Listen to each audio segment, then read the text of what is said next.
Omni-Hypnosis Training Center has long been known as the leader in hypnosis certification training. They offer the most complete and organized course in hypnosis available anywhere. And this extensive course includes lecture, demonstration, experimentation, audio-visual aids, hands-on practice, plus extensive question and answer sessions. And this extensive training session is from September 29th through October 5th at Energy Development at 215 South Mountainland Drive, Orem, Utah. Now, for a limited time, you can achieve certification and save $100 in the process.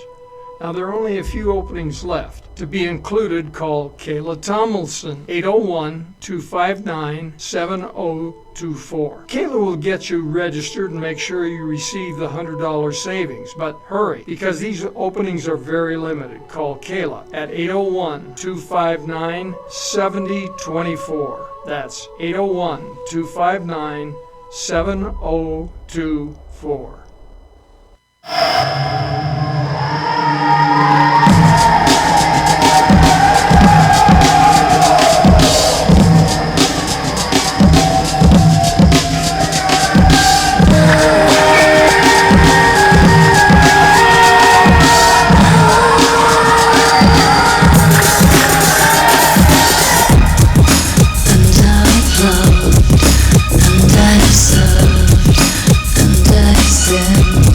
But I have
Welcome to Drive Time Live, the Mills Crenshaw Show on talkradio1.us. We have a big challenge ahead of us today.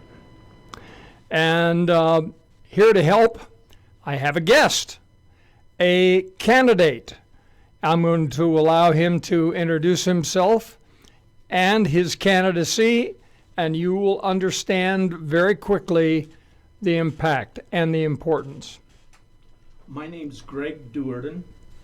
I'm the candidate for Lieutenant Governor for the Independent American Party, Lieutenant Governor of the state of Utah. My running mate is Dale Shanzi. You may remember him from back in the 90s, Super Dale. He was promoting his awesome computers. He sold that company, and he's running for governor, and I'm on the ticket with him. I've been a newspaper man clear across the state of Utah, from Monticello to Logan to Ogden to St. George to the Uinta Basin, and owned a couple of newspapers. But right now we're facing a lot of challenges from many avenues in the state, one of which is our public education. I call the current people in power redcoats, one because they're GOP, and one because they've been lying to the teachers, to the parents, and most egregiously to the students for decades, saying education is their top priority. And you don't stay 51st in a nation of 50 states on per pupil amount spent on per pupil education if it's your top priority. That's just a bold-faced lie. So that's one area I want to talk about a little bit. And we will. Okay. But first and foremost, let's talk about the upcoming event. All right. In just a couple of weeks, we have the IAP, Independent American Party, is sponsoring a rally on the steps of the Capitol. And it is both a fundraiser for our presidential candidate, Rocky Giordani, and is in response to President Obama's statement that all conservatives care about is being close to their guns and their Bible. And we're here to say hell yes. So we're having a Guns and Bible rally on the steps of the state capitol at 4 p.m. on Friday, October 14th. And then the next day, we're going to invite everybody to come out to the Southtown Expo Center. That's Saturday the 15th at high noon, and we want to introduce you to several presidential candidates. And the presidential candidates we have confirmed are just a couple. We're trying to get Trump and Clinton to come, but that's hard. They've scheduled a lot of things around, but we've invited Darrell Castle, Gary Johnson, Jill Stein from the Green Party. Rocky Giordani has confirmed he'll be here because he'll be in town the day before for the rally. And Evan McMullen we've also invited, and we have yet to hear firm confirmations from several of them, but we're hoping to get at least that many. There's only 1,800 people running for President of the United States this year. 1,800? 1,885, according to the Federal Election Commission. And we've heard about practically none of them. Yeah, less than 1%. That's incredible. Well, look, we're going to get into this in depth, and I want you to know I'm grateful. We also have another guest online, caller from the 951 area. Welcome. Will you please give us your name? Hello? Caller? Why are we not hearing this caller at all? There we go. Okay, you're in the 951 area. Prefix is Hello? 392. Yes, welcome. With whom am I? Hey, can you hear me now? We hear you now. Mills, it's Rocky Giordani. Excellent, How are you, my friend? Rocky. Congratulations, sir. This is a presidential candidate, and we welcome you here. We're just talking about the upcoming rally. Yeah, hey, listen, I have been doing my best to spread the word in California now. Because it's on a Friday, it may be hard for me to get people from California to get up there. They really have to miss a day's work, you know. But from what I understand, there are people coming from a lot of the surrounding states. This is absolutely the most important Second Amendment rally of this election cycle, no doubt. In lieu of both of the presidential candidates having spoken of being in favor, supporting stricter background checks, and indeed that is some form of gun control. You know, in lieu of that, this is absolutely a must-have rally. As Mr. Durden was so aptly speaking, our president has made Christian Americans famous for two things. Actually, his words were clinging to our Bibles and our guns. Well, yes, Mr. President, we do cling to our Bibles and our guns. We will continue to cling to our Bibles and our guns long after your administration is just a bad memory.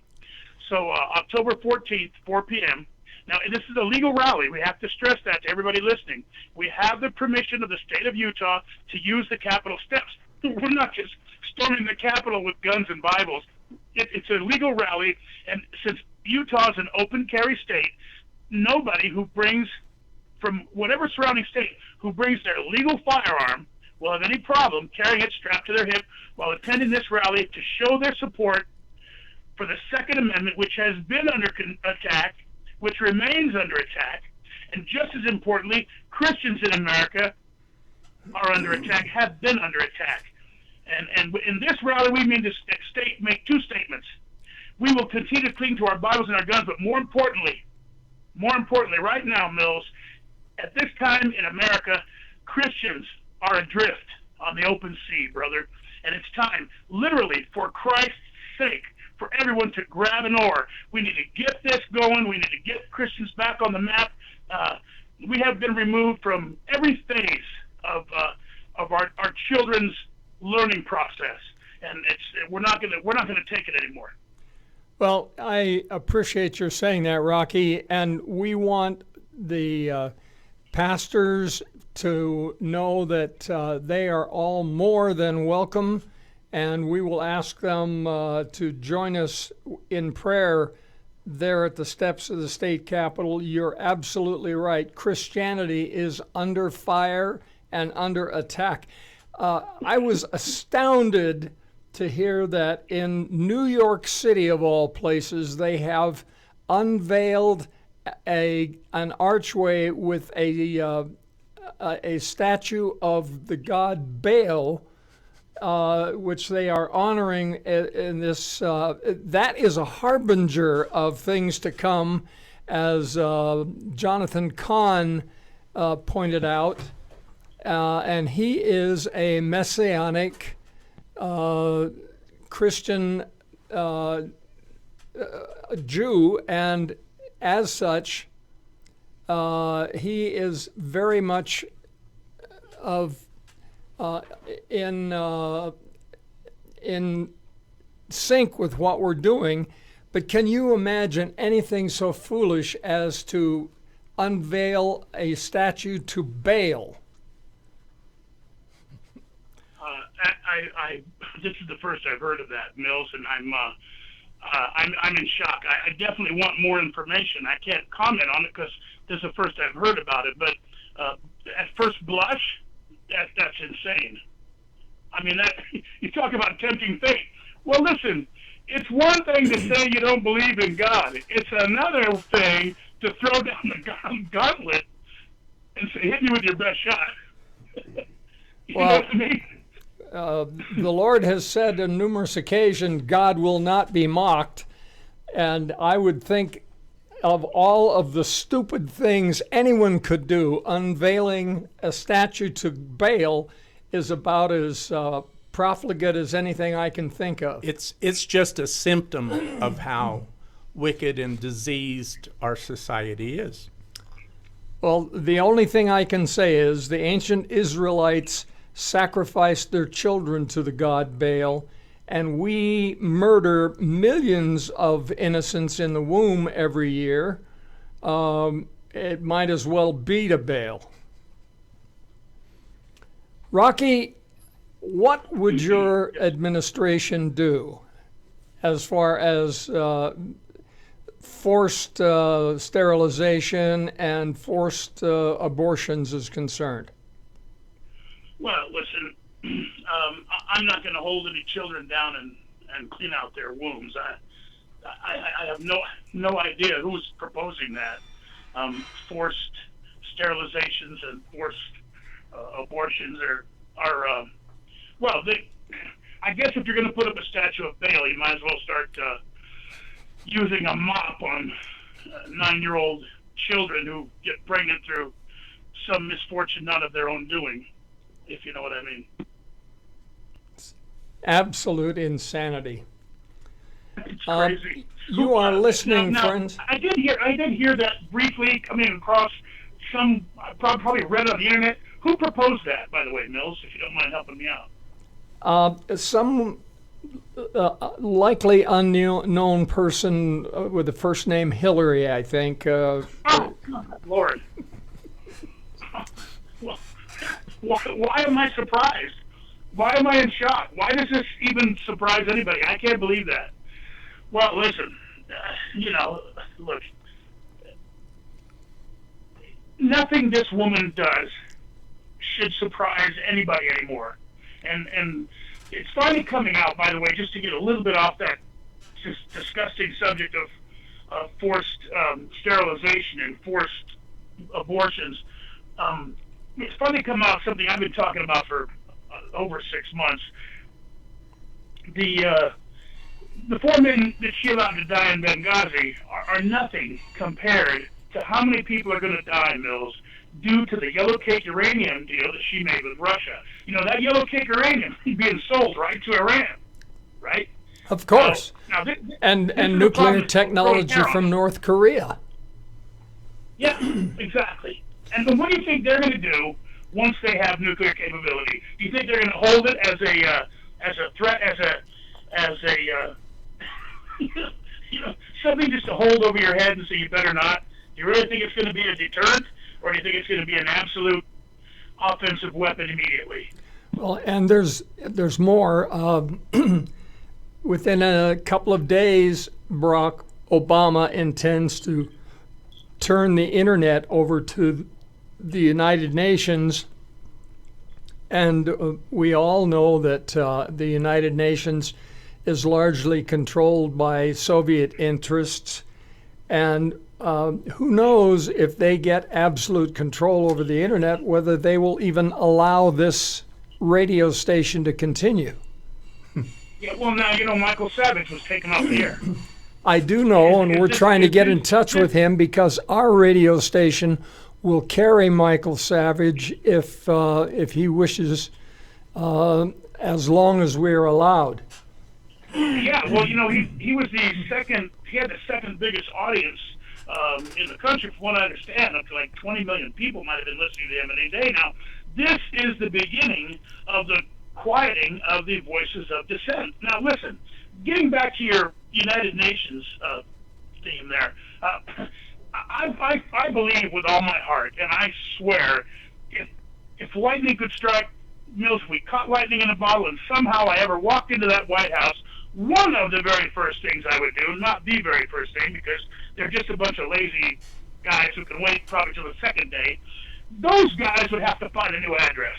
I would pull every one of their visas, pluck their diplomatic immunity out from under them, evict them from whatever property they're taking in downtown Manhattan, and tell them to get the hell out. But first, we're going to look into stuff you've been doing while you were here. If I find any delete at all, any kind of criminal behavior, you lost your diplomatic immunity, you better know that when you come here and fool around, you're going straight to jail, man.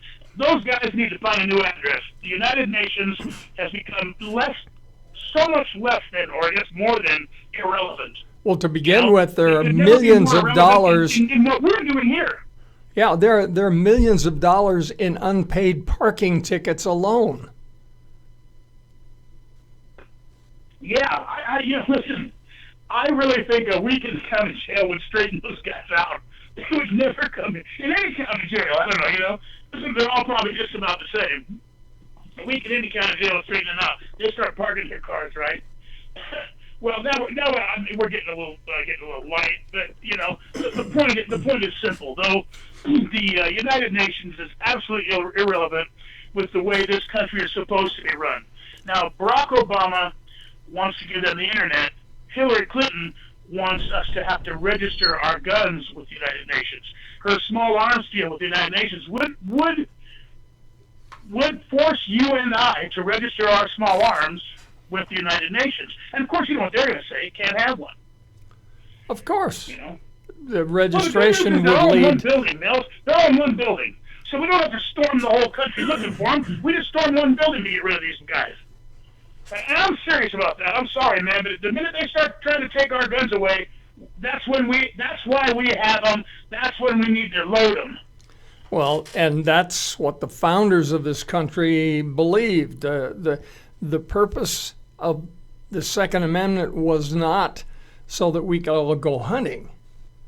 It was to protect us against an all-powerful central government. And that was their number one fear.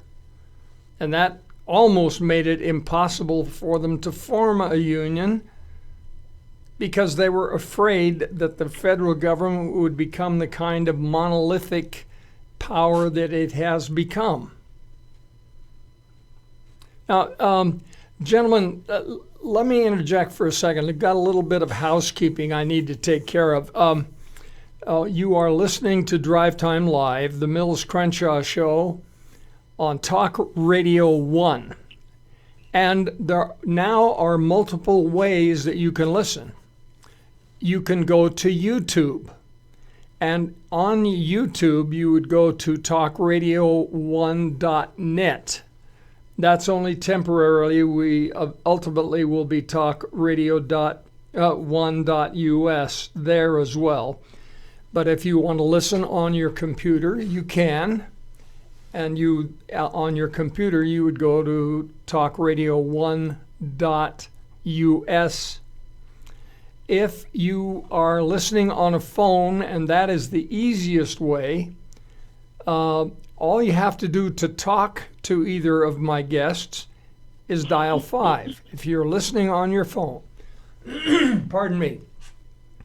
If you currently are listening on a computer, in order to talk with either of my guests, you will need to go to a phone. If it's a hard line, if it's connected to the wall someplace, you'll need to dial 1. Then the rest of the number. If you have a cell phone or a smart phone of any kind, you don't need to dial 1. You just dial 701-801-0829. 701-801-0829. And once you hear the show on your phone, and you can listen on any phone anywhere in the world. That's the fun part of it. No special equipment needed. At that point, you simply dial 5, and you'll show up on our computer, and we will bring you aboard right away. Okay, let's see. We have a caller from the 310 area. Prefix is 749. Caller, your first name, please. Christopher. Welcome, Christopher. You're on with both guests. Oh, great. I actually know a little bit about who was Ball. I just wanted to chime in. In actuality, what it was before the Hebrews entered the Promised Land, God warned them not to worship Canaan's gods anymore, and it's actually in Deuteronomy 6:14. But they idolized it anyway, and this was during the reign of Ahab and Jezebel, at the height of when they worshipped this god Baal. And anybody can Google this at any time they want. And this was a point when God confronted idolatry and proved to the Hebrews that he was the Almighty God. So just to chime in to let you know what that's all about. Perfect. Absolutely correct. But yes, it happened at Mount Carmel. You can read it in Deuteronomy 6:14, Kings 17:1, and Kings 18:29. And this was actually a confrontation between the Hebrews trying to enter the Promised Land and God teaching them that he was the Almighty God and Baal was an idol. Yeah. Yes, he was a false idol god. But what happened to Israel as a result of their disobedience? They roamed for, 45 years?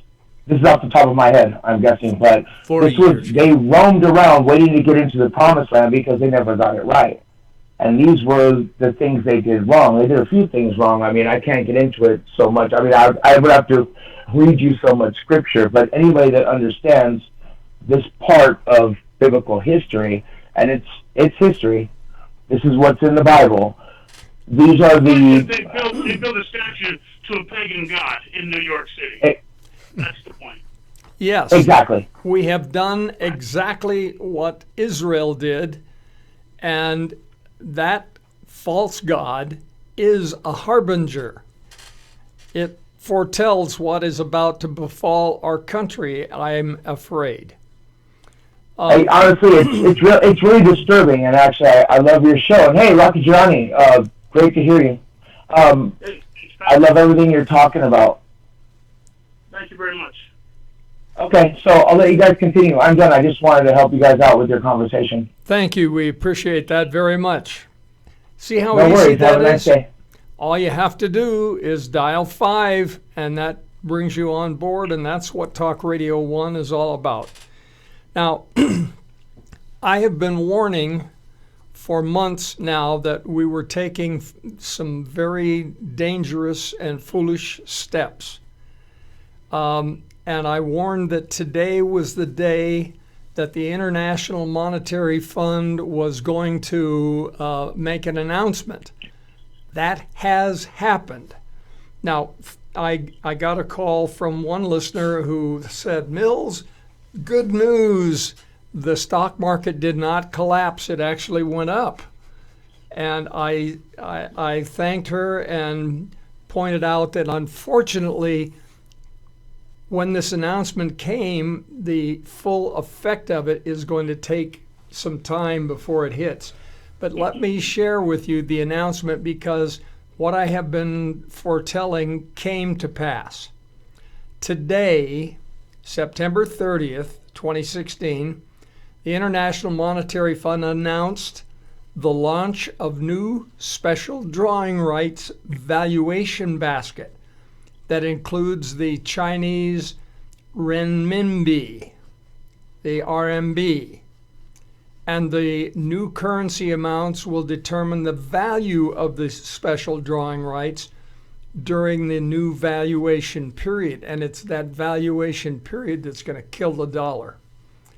As approved by the executive board, I'm reading this, by the way, of the International Monetary Fund, on November 30th, a month from today, but effective October 1st, tomorrow, the renminbi is determined to be a freely usable currency and will be included in the special drawing rights basket as a fifth currency along with the US dollar, the euro, Japanese yen, and the British pound.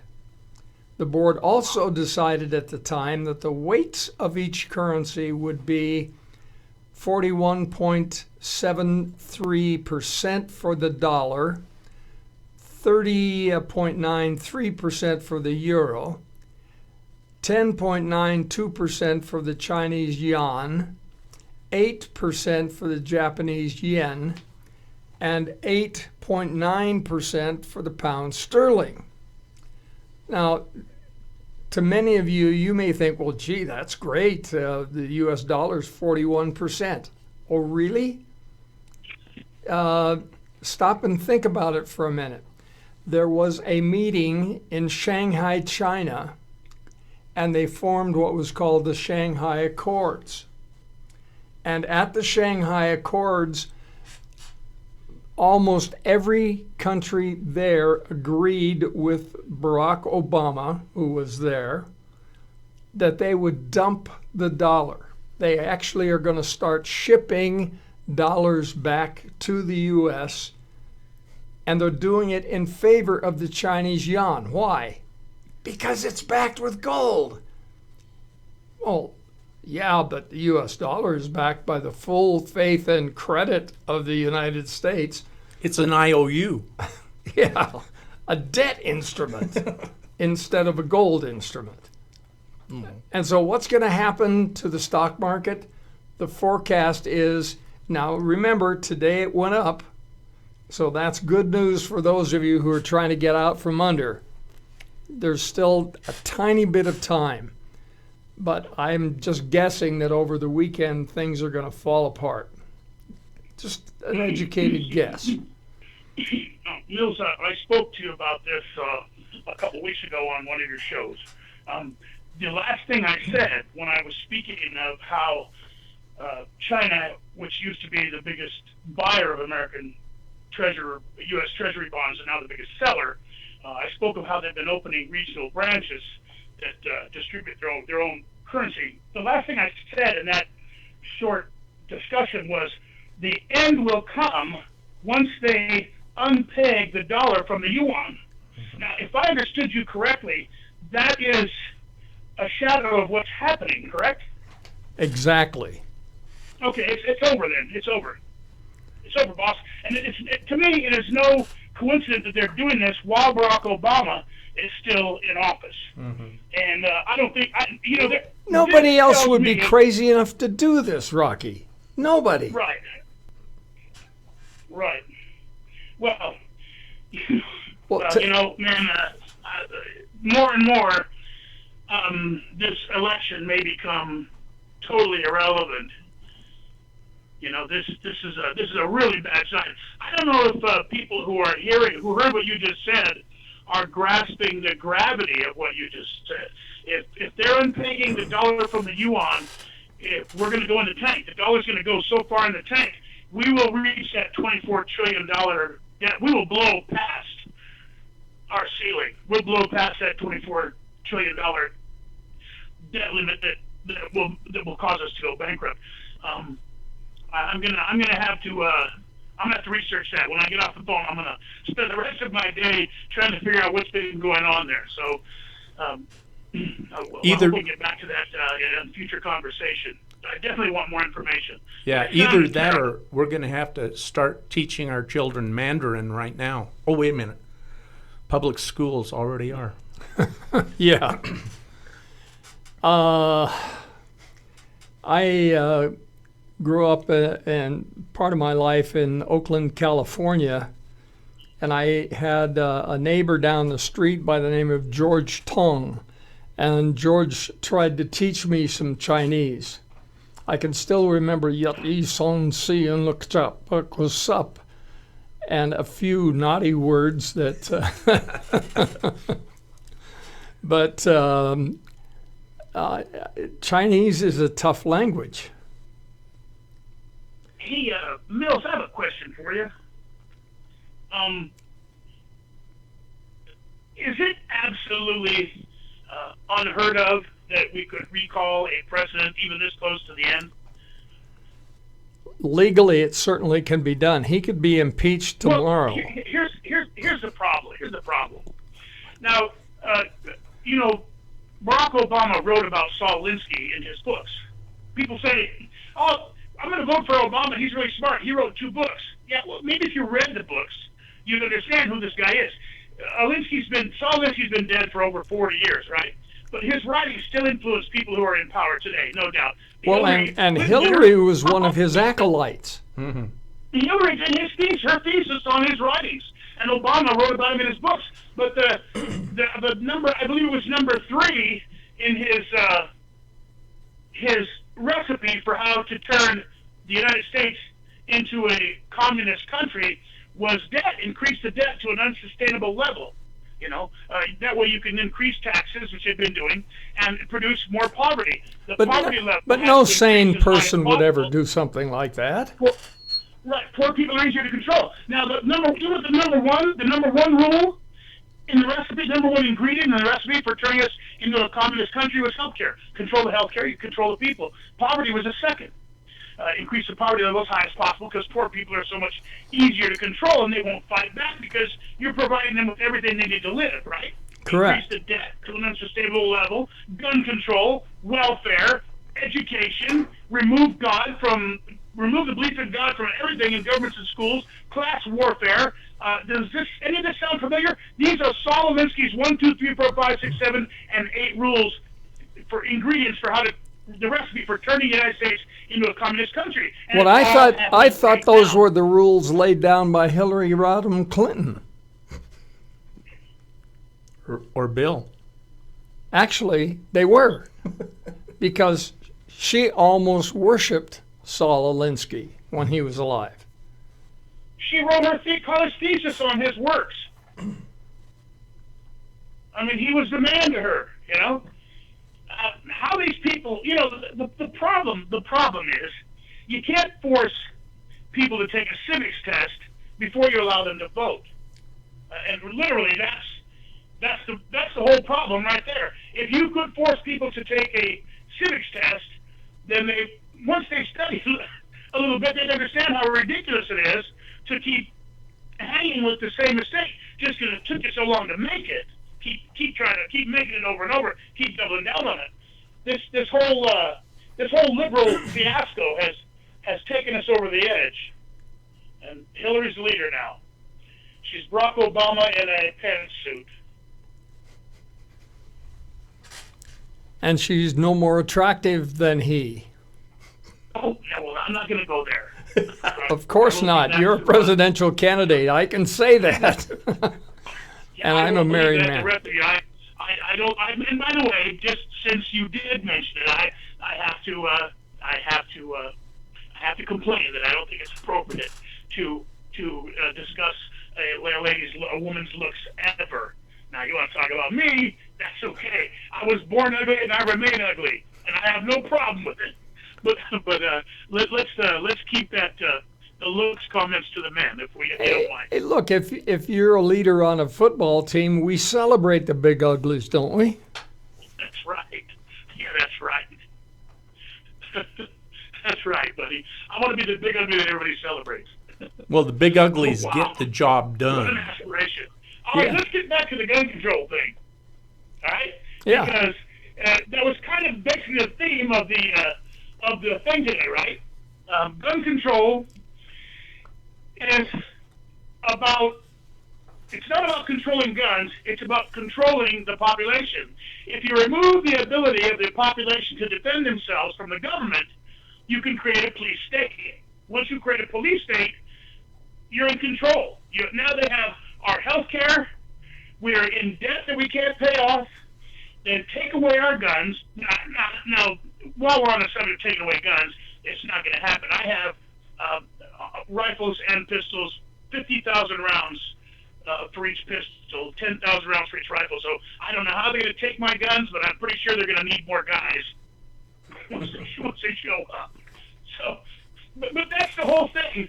You have to allow this rally above all else is to put our government on blast.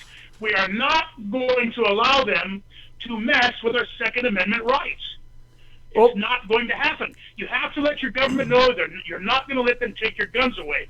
And if we can get enough people out there on the steps in Salt Lake City saying that, forget about Trump and Clinton for 5 minutes. Now I will get around to them once we get it going. I'm sure we'll get around to a little bit of campaigning or anti-campaigning, whatever it turns out to be. But this rally is really about our Second Amendment rights.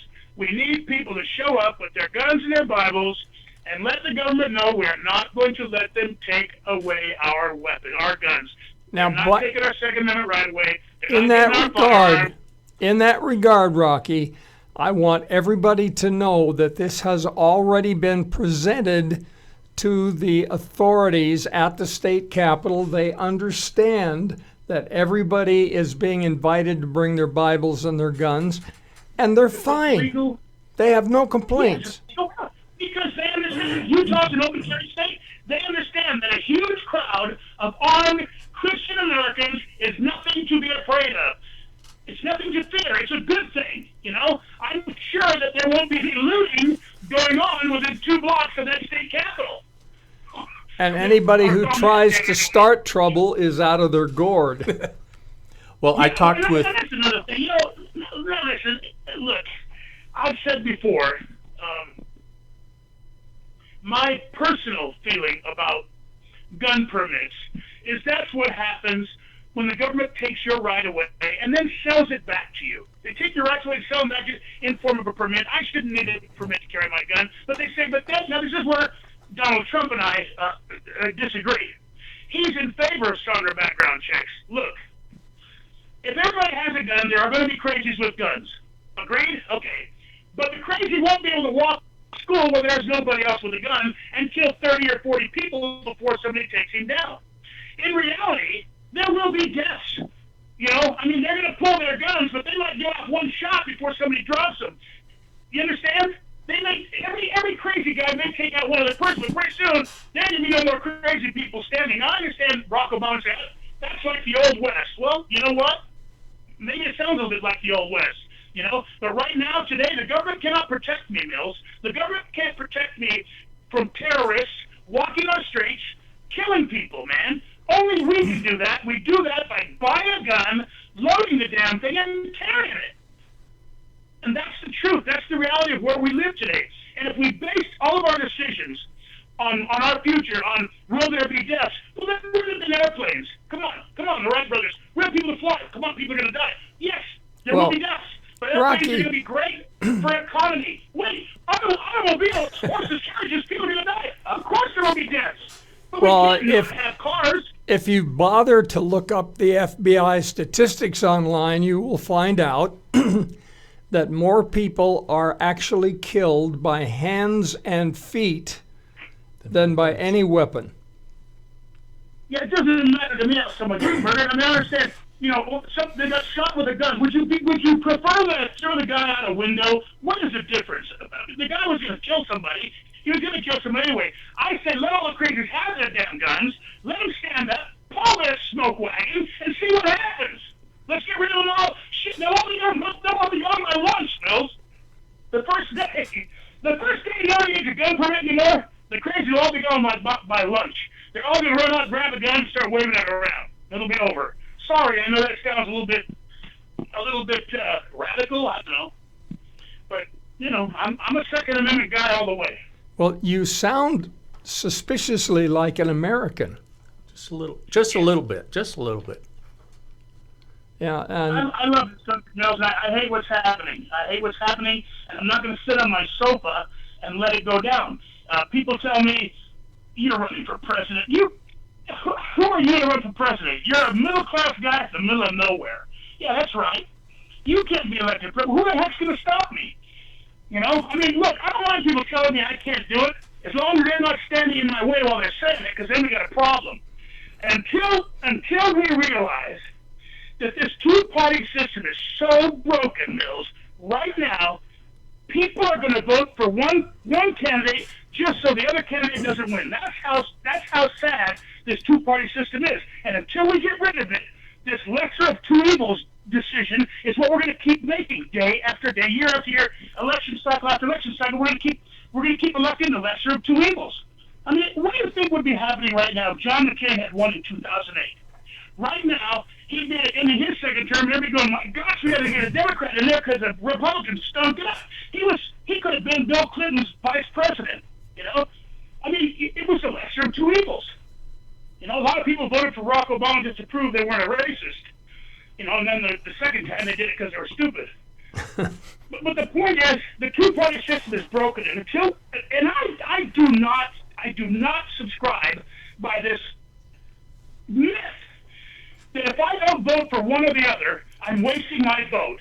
Well, I think it's so important in this election cycle right now, when we have everything to lose, to not stand up and vote for the lesser of two evils. In this election cycle, more than ever, Mills, we have to vote our conscience. Are you going to vote Republican just because you are one? Or are you going to vote conservative? Are you going to vote your conscience, or are you going to go out and be a puppet and go take the lesser of two evils? I'm not going to do it, Mills. I'm not going to do it. I'm never going to do it. Nobody in my family's going to do it. Well, so if we have to go right in the name of an independent candidate, we will. This is independent on every ballot in every state, and that's what we need to do. We need to get this two-party system out. It's over. It's done. It doesn't work. Look where our country's heading. Well, let me just say this. There is no question that the independent-minded voter will decide who the President of the United States will be this time out. We have another caller in the 801 area, and let me see, the prefix is 879. Caller, your first name, please. Diana. Welcome, Diana. You are on with Rocky and with the candidate for Lieutenant Governor. Well, it would be nice if he didn't yell so much. It's hard to understand him. I don't know. I don't like that. Rocky, you have been castigated for yelling. Oh, yes, ma'am. Well, you know, I do get passionate, and I apologize. I do get carried away. It's just I'm very passionate about my country and politics right now. And if my loud voice bothers you, trust me, you're not the first person to complain, and I apologize. That's fine. I just think it'd be more beneficial to your candidacy, and you're running for an office if it wasn't so yelling. And I understand how you're emotional. I understand that, and I can get that way too. But I don't know. You know exactly what you mean. You stated your point, made your point perfectly, and you're correct. But right there for a minute, it was just me, Greg, and Mills on the line, just the guys talking. I kind of forgot that, a couple million people might be listening, so yeah, I'm getting a little carried away. I do that. I apologize.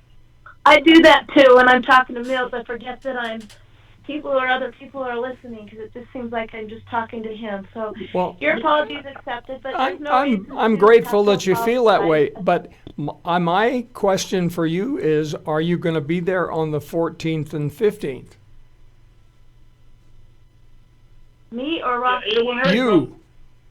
Diana. That's you, Diana. You're in Utah. Yeah, Diana, are you going to be there on the 14th and 15th? Oh, is that up at the Capitol? On the Capitol steps at 4:30 in the afternoon, and the next day at the Southtown Expo Center. At high noon. At high noon. That would be better for me, because I'm clear down in Sanpete County. Well, come a day early and be there for both. Diana, let me propose something to Diana Mills for a second. Diana, if you can make it the outside venue, I'm sure there will be a microphone there. I'm hoping we'll have found some way to get us a sound system there. Diana, if you'll show up to that one, I will make sure, if you tell somebody in our crew you can get right up there on the top of the steps with me, and every time I start to yell, you can elbow me in the ribs, okay? So which one is this at? Is this on the 13th? That's on Friday at 4 p.m. at the Capitol State steps. The 14th. Oh, okay. That may be a full-time job, You're Diana. right up there to talk with us. Oh, so I'll have a full-time job. Yeah, 4 o'clock is up for some people. I'll be a volunteer full-time job. How's that? All right. Excellent. We'll see you there. I want you to come up and say hi to me, please. I will. Well, I've already met you, Mills. Well, I'm looking forward to seeing you again. I'm the plant. Remember long ago I was the plant? Somebody called in and thought I was your plant. Oh, yes. What time is it on Friday, the 14th? 4:30. 4 o'clock, I'm told. 4:30? Okay. 4 p.m. 4 p.m. 4 o'clock. Okay, and Rocky, I'm just supposed to tell one of your crew my name and that I'm supposed to You tell be them on you're the set. you tell them you're Diane from the Mills Crenshaw show, and Rocky said he wants you up on top of the steps with him, and you get up there, and I'll keep you right near me. If I start yelling, you can just elbow me in the side, okay? Okay, that sounds like fun. All right.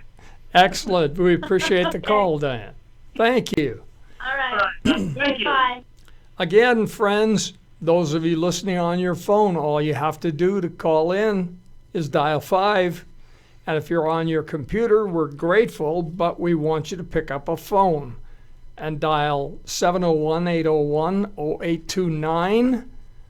And when you hear the show on your phone, dial 5 to join the conversation, and we will welcome those calls. Yeah. And Mills, like Rocky was saying, a lot of voters are out there looking for the lesser of two evils, but they don't realize that the lesser of two evils is still evil. They have to vote their conscience and get educated as to who is a righteous choice, not an evil choice. There's a problem with that. Most people who you suggest they vote their conscience, they don't possess one. Well, if they spend some time on their knees, the good Lord can give them one. True. That is true.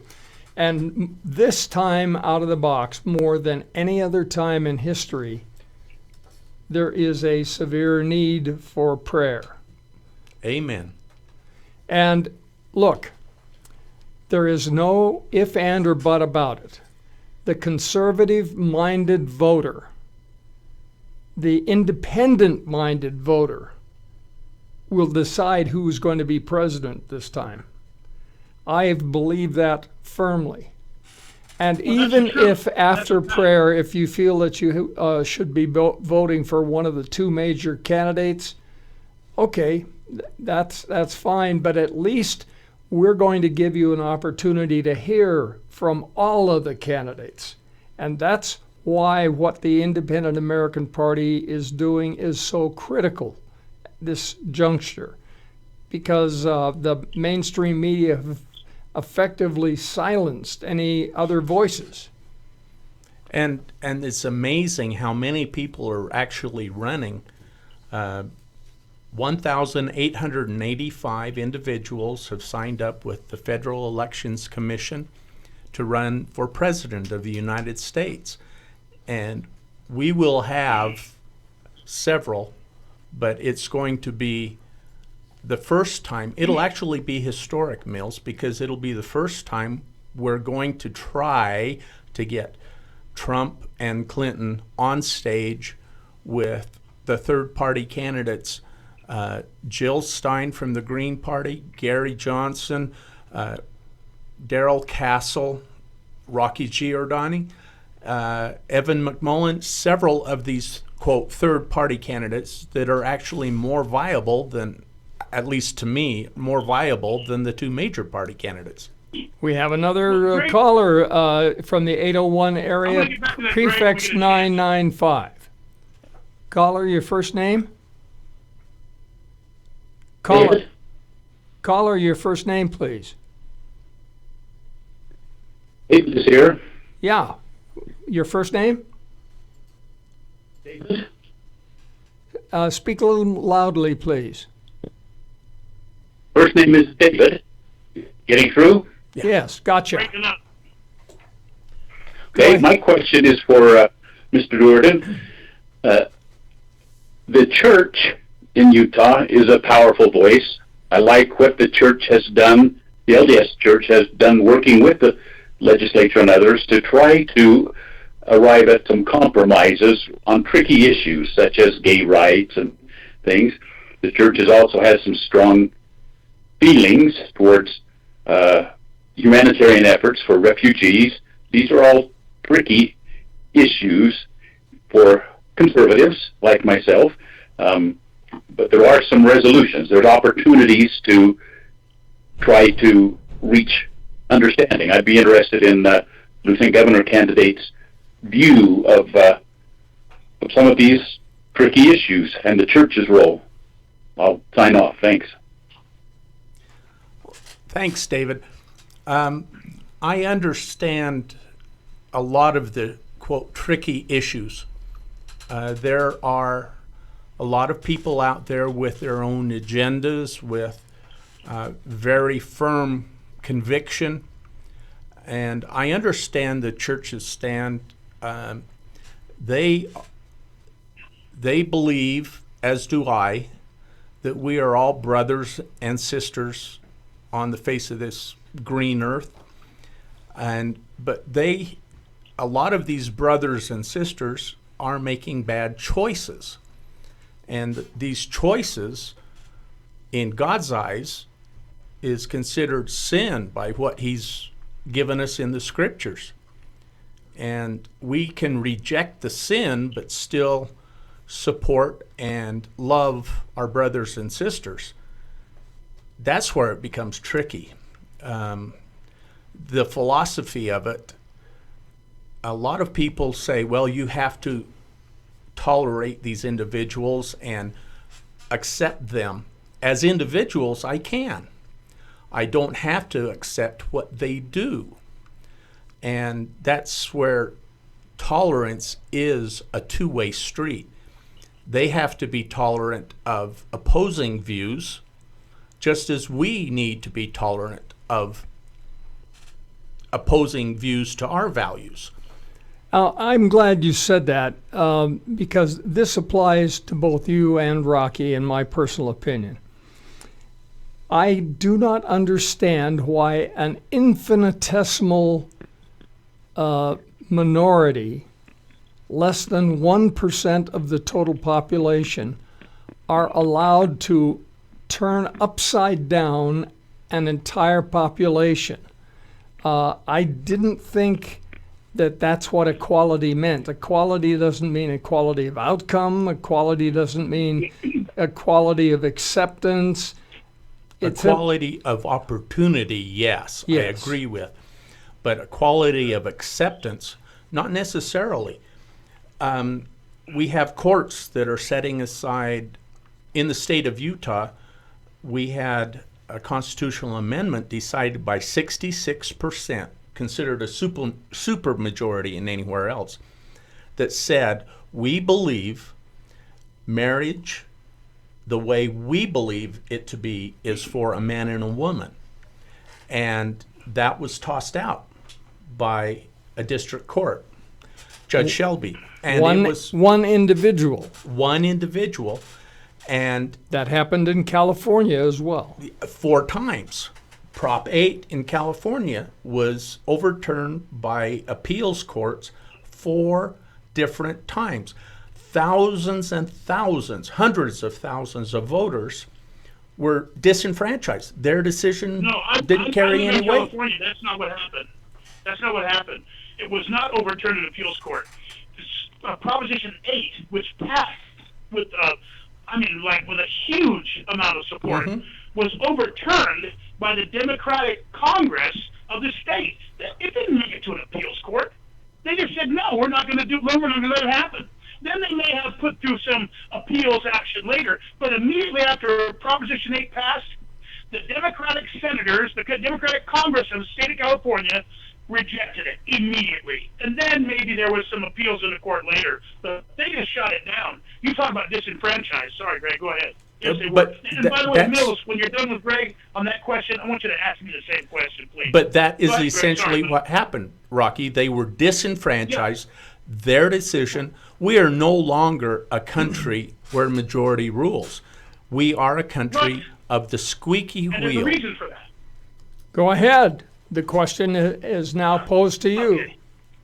Sorry, man. I've been squirming since you asked it, and I appreciate that. Greg's answer is on point. It's the correct answer, but in reality, The real reason for it is, look, Mills, your question was you don't see how 1% can push the agenda because they're the radicals. Remember we talked about this. Everybody in Germany wasn't a Nazi. The Nazis were the minority, but the radicals pushed the agenda. 60 million people died, right? Because the moderate majority was irrelevant. In America, Christians have become irrelevant. We've got to stand it. Look, this is going to keep going on. We keep complaining Christians are under attack. Religion and God has been taken out of every phase of our children's learning in school. It's out of government, and our country's going in the handbasket, held in the handbasket. But what are we doing about it? Nothing. The Christian majority remains irrelevant. If we don't stand up, no, sorry, Diane, I'm starting to scream. See, she helped me. If we don't stand up, if Christians don't stand up and say enough, if we don't have the stones to stand up and say enough, it's not happening anymore, it's going to keep happening. The only reason that 1% pushes the agenda, Mills, is because the moderate majority who are Christians won't get off their couches and do something about it. October 14th at 4 p.m. on the state capitol steps, Salt Lake City, Utah, we're hoping that that's going to change. And this is what I really hope happens. On the 14th of October, I don't care if 25 people show up, because I'm going to bet that 2 weeks later or a month later there's going to be another rally with Bibles and guns in another state.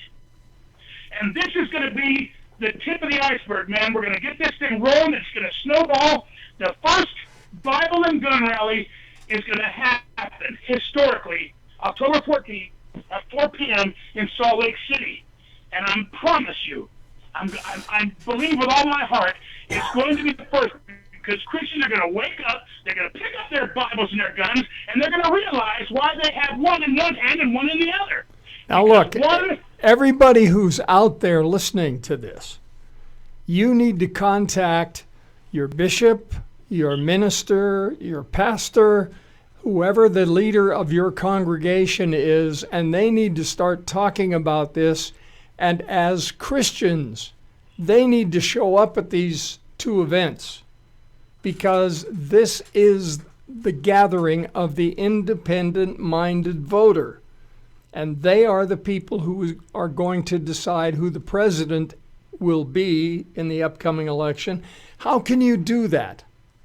How, seriously, how can any of us do that if we don't hear from as many as we have the opportunity to listen? Back in Revolutionary days, the ministers were called the Black Robe Regiment, and they were the ones pushing freedom.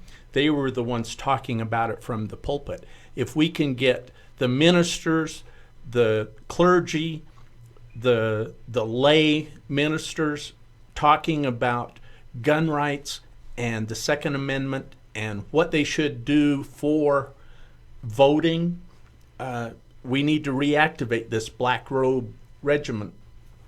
Absolutely. And it's time we set aside differences. Yes.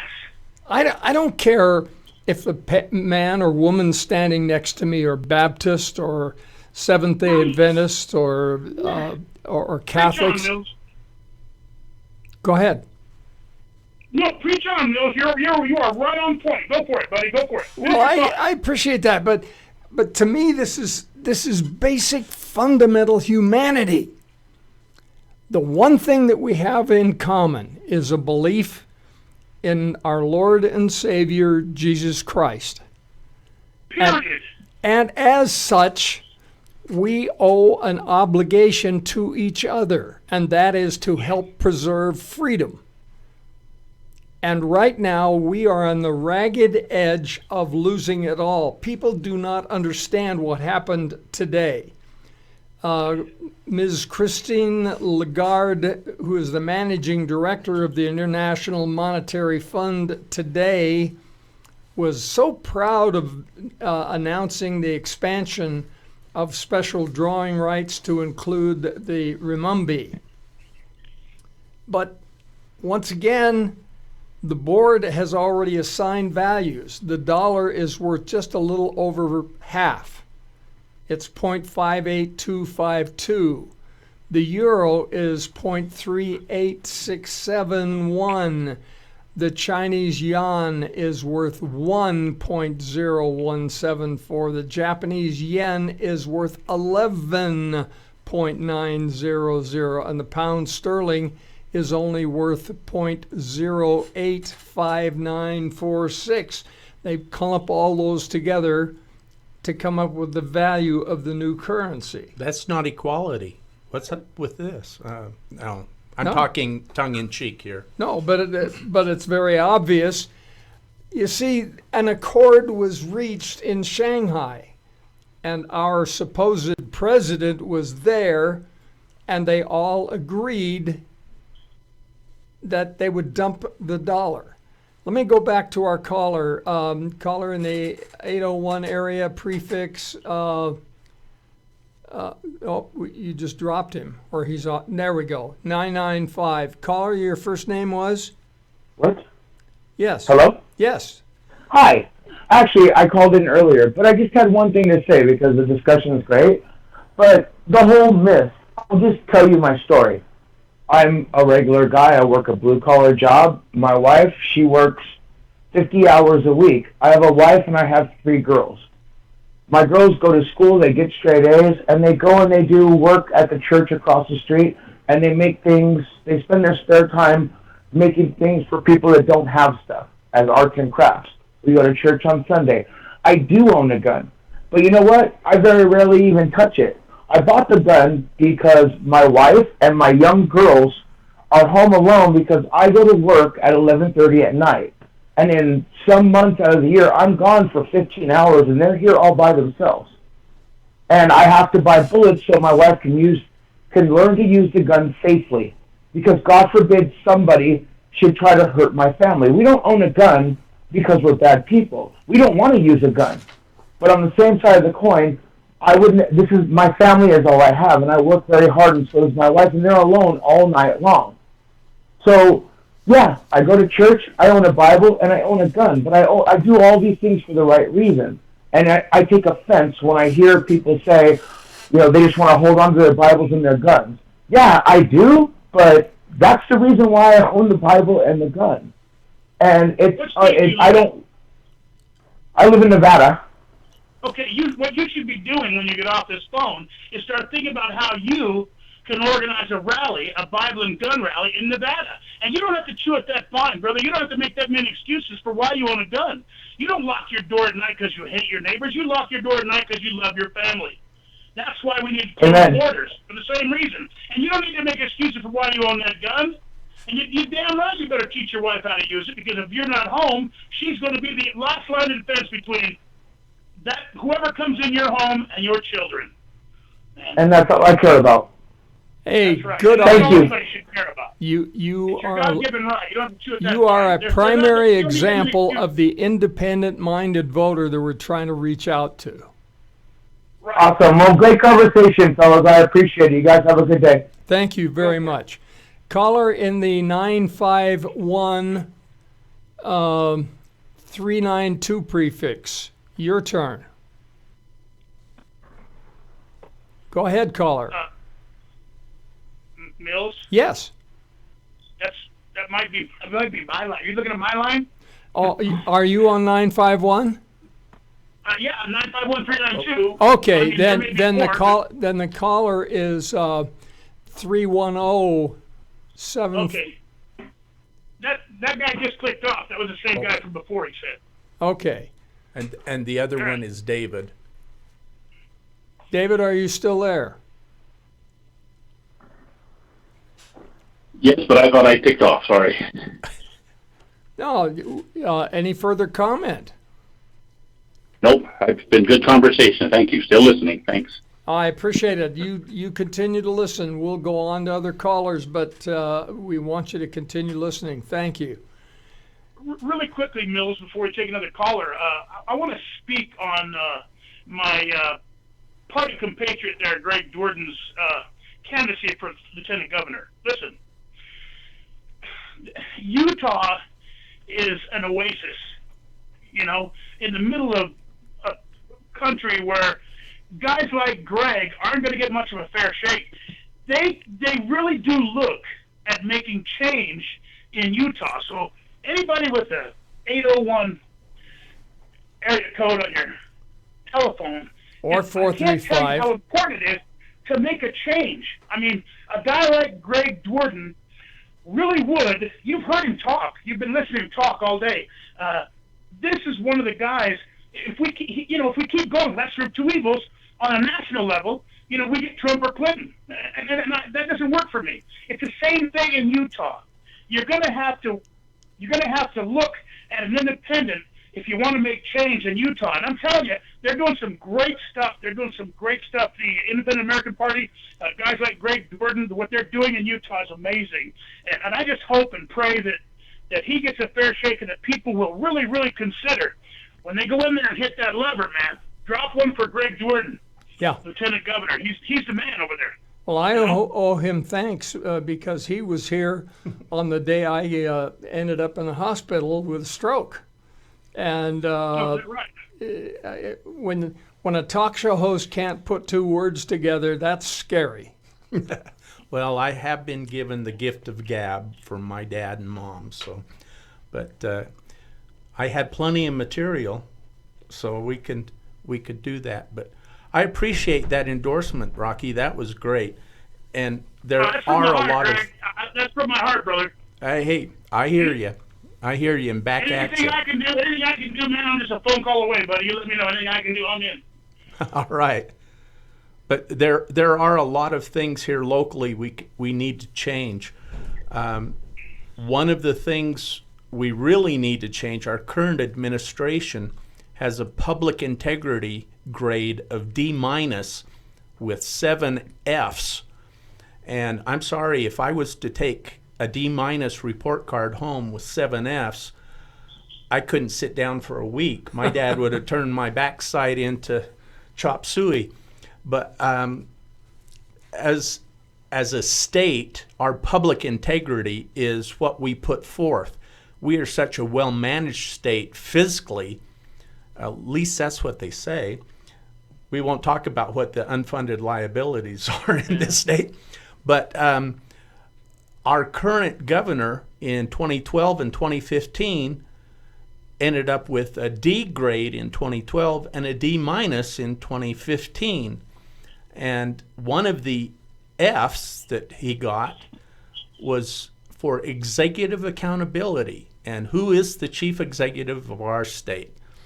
It's Gary Herbert. He's such a good man with a good governor, if you believe the signs along I-15. And I'm sorry, I'm related to him by marriage, but I still have to say he was a less than mediocre county commissioner.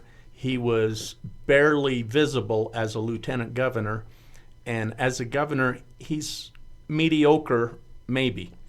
So there are several areas. I mentioned earlier education. The plan we have for education is a multi-phase plan. But first of all, we want to make all K through 12 public education teachers, certified teachers, not the permanent temporary substitutes, but the certified teachers, we want to make all of them exempt from state income tax collection in their teachers' payroll within our first year. And we want to work towards, within a couple of years, moving all of the salaries for the public education teachers, principals, classified staff, everybody, up to the national median level, which is something that can be done if you follow a plan that we have, which is called the Proctor Plan. And Richard Proctor, I think, is going to be on the show later or at some time. But Richard Proctor's running for state treasurer, and he has a plan through use of citizens banks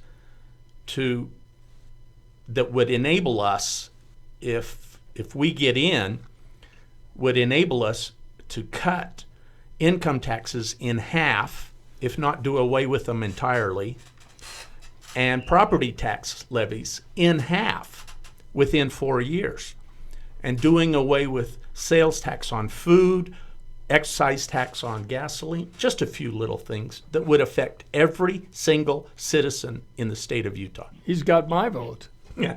Well, I'm not trying to buy it, honest, Mills. It's a fact. But those are the kind of ideas that Rocky's talking about. Yeah, and the whole point, Rocky, is we've got to start thinking outside the box, because these old-fashioned formulas just don't work.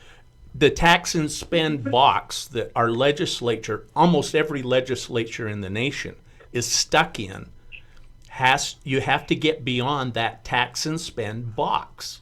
Well, there have been commissions nationally, for example, put together to see how we could streamline government, and not a single one of the recommendations that those commissions came up with have ever been implemented. That's madness. Of course not. Every administration, Republican or Democrat, they're opposite sides of the same corrupt coin. They are all about increasing government power, government spending, government taxation, folks. They're picking your pocket every single day for this program, that program, everything. George Washington said it best. Government is like fire. It is a dangerous servant and a fearful master. And he also said that deeds and not words should be how you judge a man. Exactly so. That's the biggest problem with this election cycle is everybody is just paying lip service to everything. My bet is Greg's in-law there. That must be difficult for you. I appreciate you're squirming on here there, Greg. But I'm going to bet that he was elected because he was the lesser of two evils. And I'm betting if he's running for re-election right now, once again, he would be the lesser of two evils, the bad guy you know. When guys like Greg Dworden are a real, viable substitute. Get these independents into office. Did everybody in Utah understand what he just said? And now I've gone over this whole Citizens Bank plan over and over with people. I've tried my best to explain it. It's very easy to grasp. It's a simple plan to understand, and it will work. And he really could lower property taxes, income taxes, food sales taxes. This Citizens Bank plan really would work. It's an amazing effort, and the people in Utah need to research this and get behind guys like Greg, because if you want to pay less for what you're getting, you need to put the right people in office. Somebody who has a plan, not just pays lip service. I'm going to do this, I'm going to do that. Trump says it every day. He doesn't have a plan for anything. Well, Greg has a plan. The Independent American Party, we have plans for everything we say we're going to do. There is a plan. It's written out. It's comprehensive, and it will work. Go for it, Greg. Thank you, Rocky. And again, the IAP, Independent American Party, wants to lessen the burden of government on the back of every citizen in the United States, in every county, in every state. We've had bills that we've sent out to thousands of legislators on things like nullifying the BATF, the Bureau of Alcohol, Tobacco, and Firearms. Some of their moves are blatantly unconstitutional and illegal. Doing away with things like, like Judge Shelby's decision. It would have only taken one bill passed by the Utah legislature to nullify Judge Shelby's decision, but I'm sorry, they didn't have the cojones to do it. They can't stand eye to eye with the feds and say, not in my state you don't. We have different values. We have what we know is right. Well, correct me if I'm wrong. When this country was founded, each of the sovereign states very jealously guarded their prerogatives and their stature. The states are the ones that created the central government. And the central government, prior to World War II, they used to say the United States are this, that, or the other.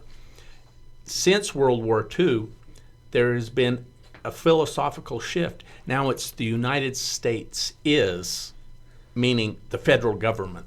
Yeah. Not all 50 states or 48 states prior to World War II. The shift has been measurable, has been blatant, and so much the federal government does. In the area of education, there is no constitutional authority for the federal government to have a Department of Education. But they have weaseled their way in through Pell Grants, through scholarships, through federal money, and bought their way in to where now they want to change who's allowed in which bathroom. And it's none of their bloody business. In schools. I'm sorry, gyms, shower rooms, and bathrooms, no. That's, no. We've already said, that's not right. Look, I don't want anyone persecuted because of any physiological quirk they might have or any gender problems that they may possess. I don't want them punished. I don't want them persecuted. But by the same token, I don't want them making decisions for my family. It's none of their business. And that's what we want to get the government out of. They are so invasive. They're in our bedrooms telling us what we can and can't do. They're in our homes telling us what we can and can't say, what we can't watch, what we can't read. And I've been a newspaper man for more than 40 years. And censorship of any extent is anathema to my whole philosophy. The more information you have about subjects, the better informed you are, the more intelligent your decisions will be. But the federal government has no right to tell us what we can't read, see, watch, or do. Right now, we are speaking to hundreds of people, and you're going worldwide, not just nationwide, but worldwide. And one man, Barack Hussein Obama, wants to turn over the right to make these decisions to the United Nations? Does that make any sense at all? Well, the internet was set up and established for the furthering of information, for the free, open sharing of information, which is a righteous principle. But I'm sorry, the control is not necessary. The control freaks out there can turn it into a weapon, can turn it into a propaganda channel. And as Mills has said, this station would probably and likely not be allowed if within weeks or days of that actually transpiring. And that is a crime against humanity. Limiting your information and limiting your what you can get access to, that is a crime of huge proportions. Well, Michael Savage has been speaking the truth for decades. He was just taken off the air, I understand. We're going to reach out to him and see if we can get him on this show, because that's a voice that should not be silenced.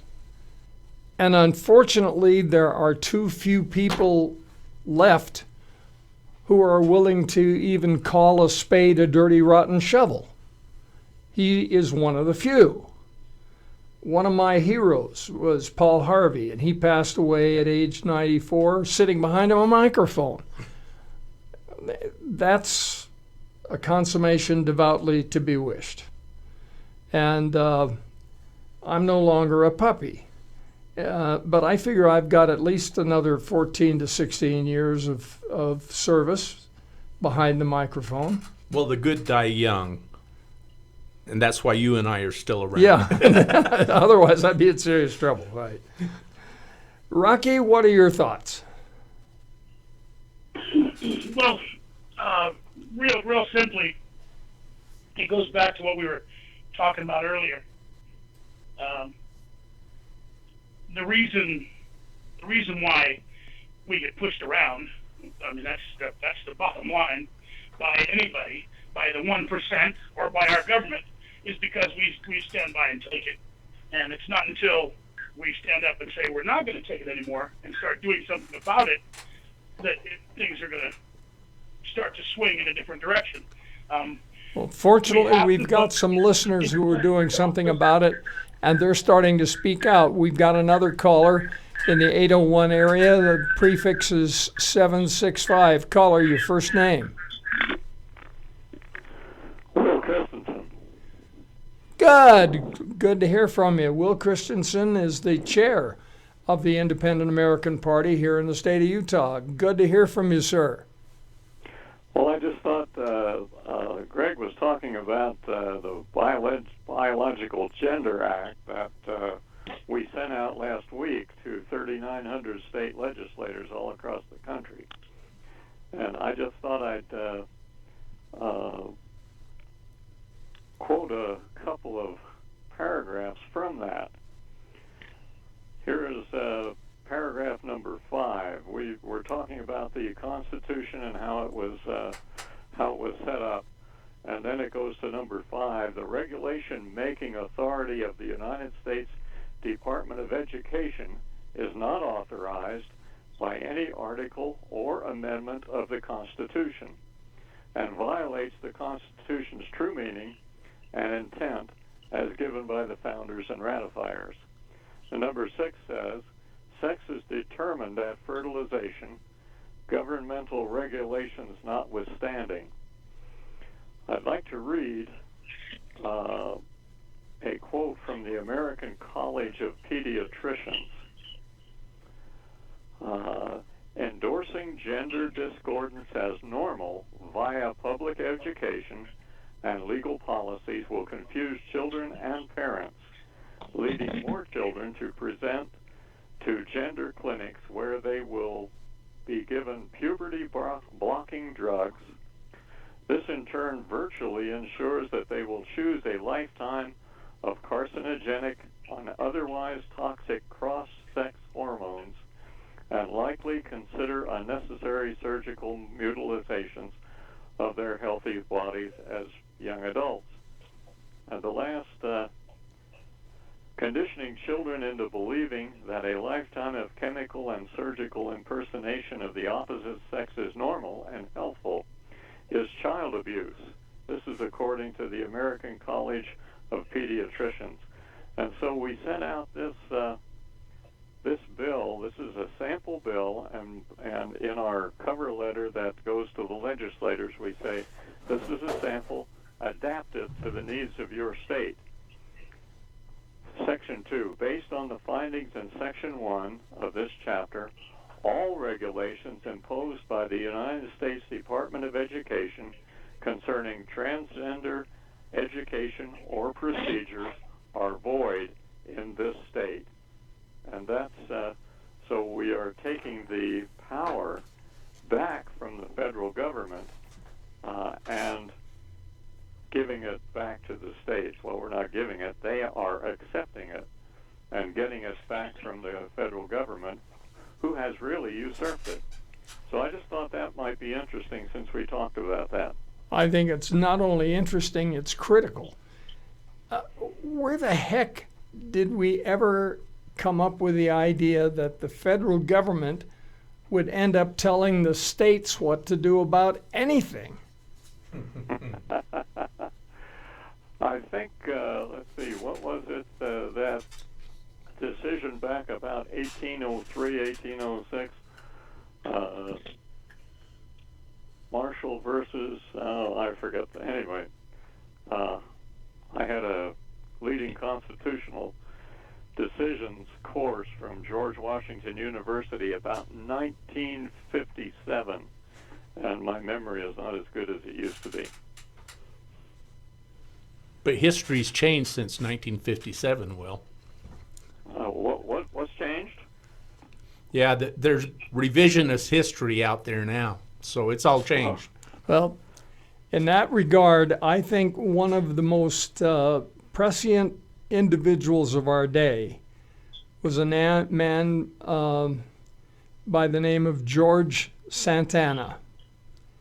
He is one of the most misquoted individuals out there, but he said very presciently, those who cannot remember history are condemned to repeat it. And unfortunately, as you say, history has changed.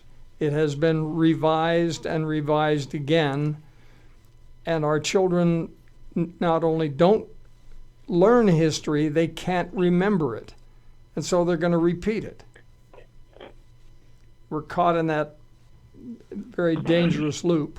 Well, I have a problem because I'm a trained historian, and I'm about the same age as Will and Mills, and I remember from personal experience a lot of that history, not clear back into the founding of our country, of course, although I am almost that old. Will probably remembers George Washington personally, but I'm teasing Will. But a lot of that history, my children were learning, my grandchildren are learning, and they come to me and tell me, well, we learned this today, Grandpa. What are you learning? That never happened that way. And that's where parents need to be really involved with their children's education. I've got friends who are homeschoolers, and they say, well, this is the only way we can teach what this nation was established on Christian principles and with Christian ideas. It wasn't a separation of church and state. They just didn't want one church to be in charge of everything, a state church. And of course, in the United States, we have only a couple of hundred different kinds of Christian churches anyway. So there's no chance of that ever happening. Well, yeah, every time I hear that phrase, separation of church and state, I always ask people, where in the Constitution does that occur?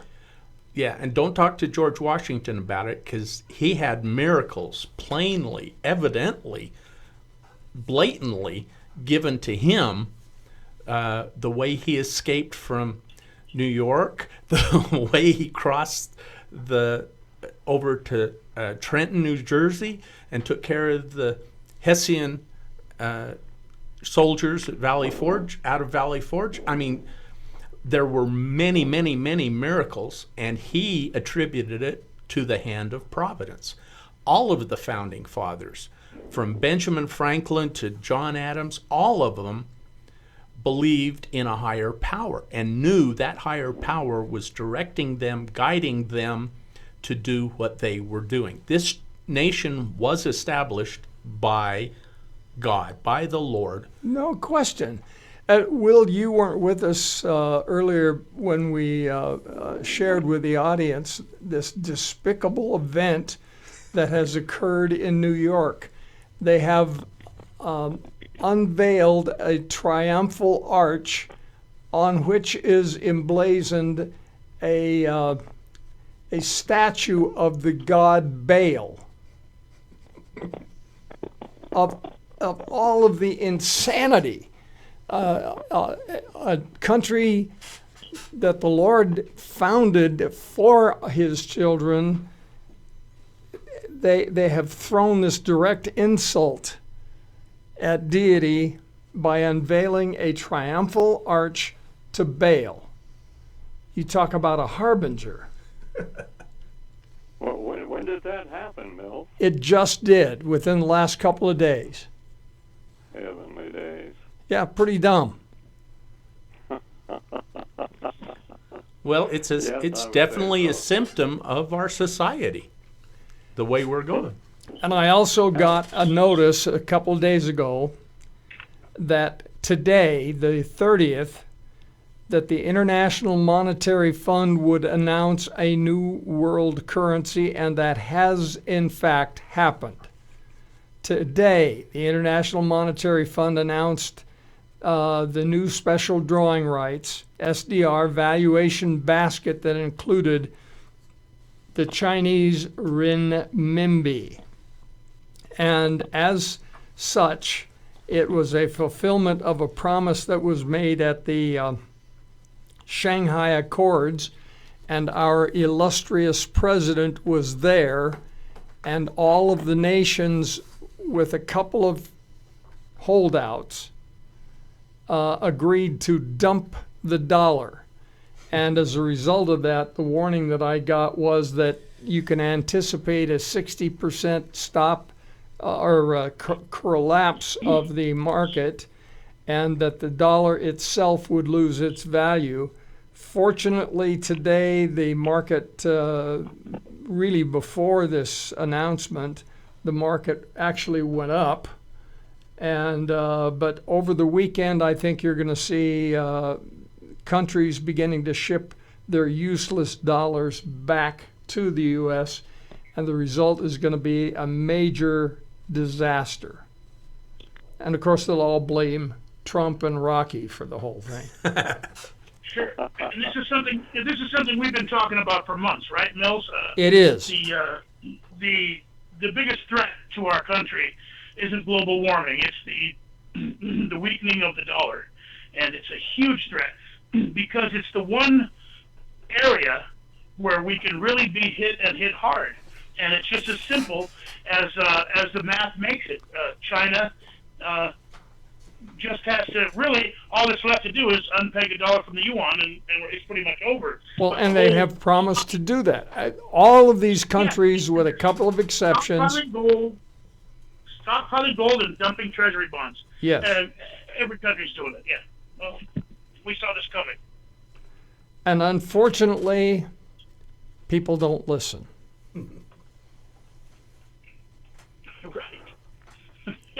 Right.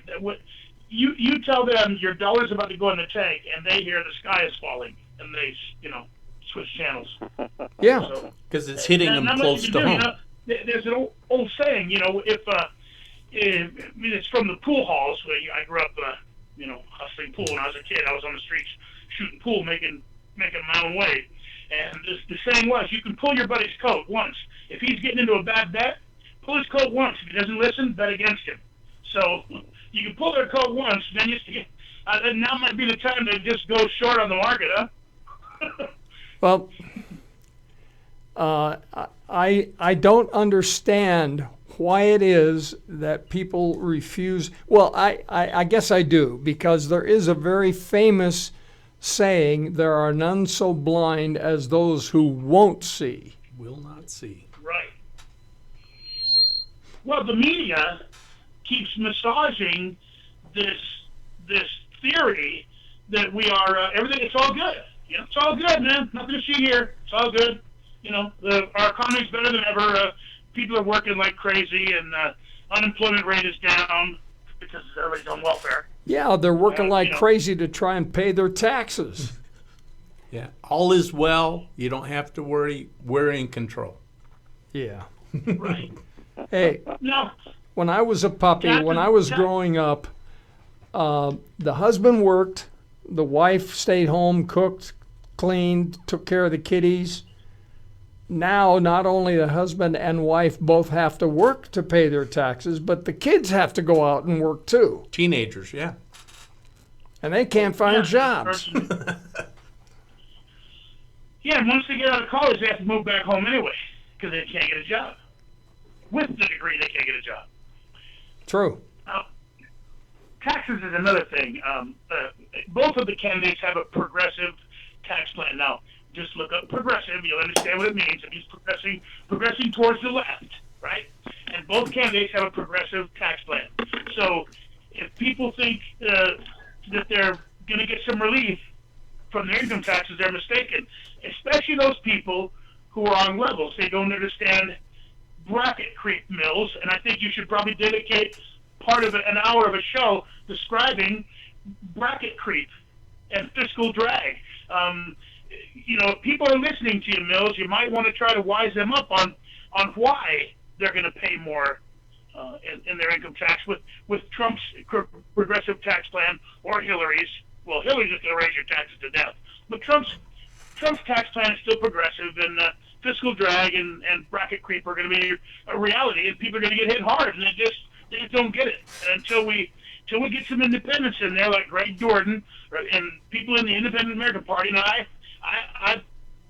said it for a long time, and we have a wonderful tax plan that will work, that shifts from income tax towards the sales tax, where everybody will be paying, because and no matter who you are, that's the only tax plan that makes real sense, because nobody can escape.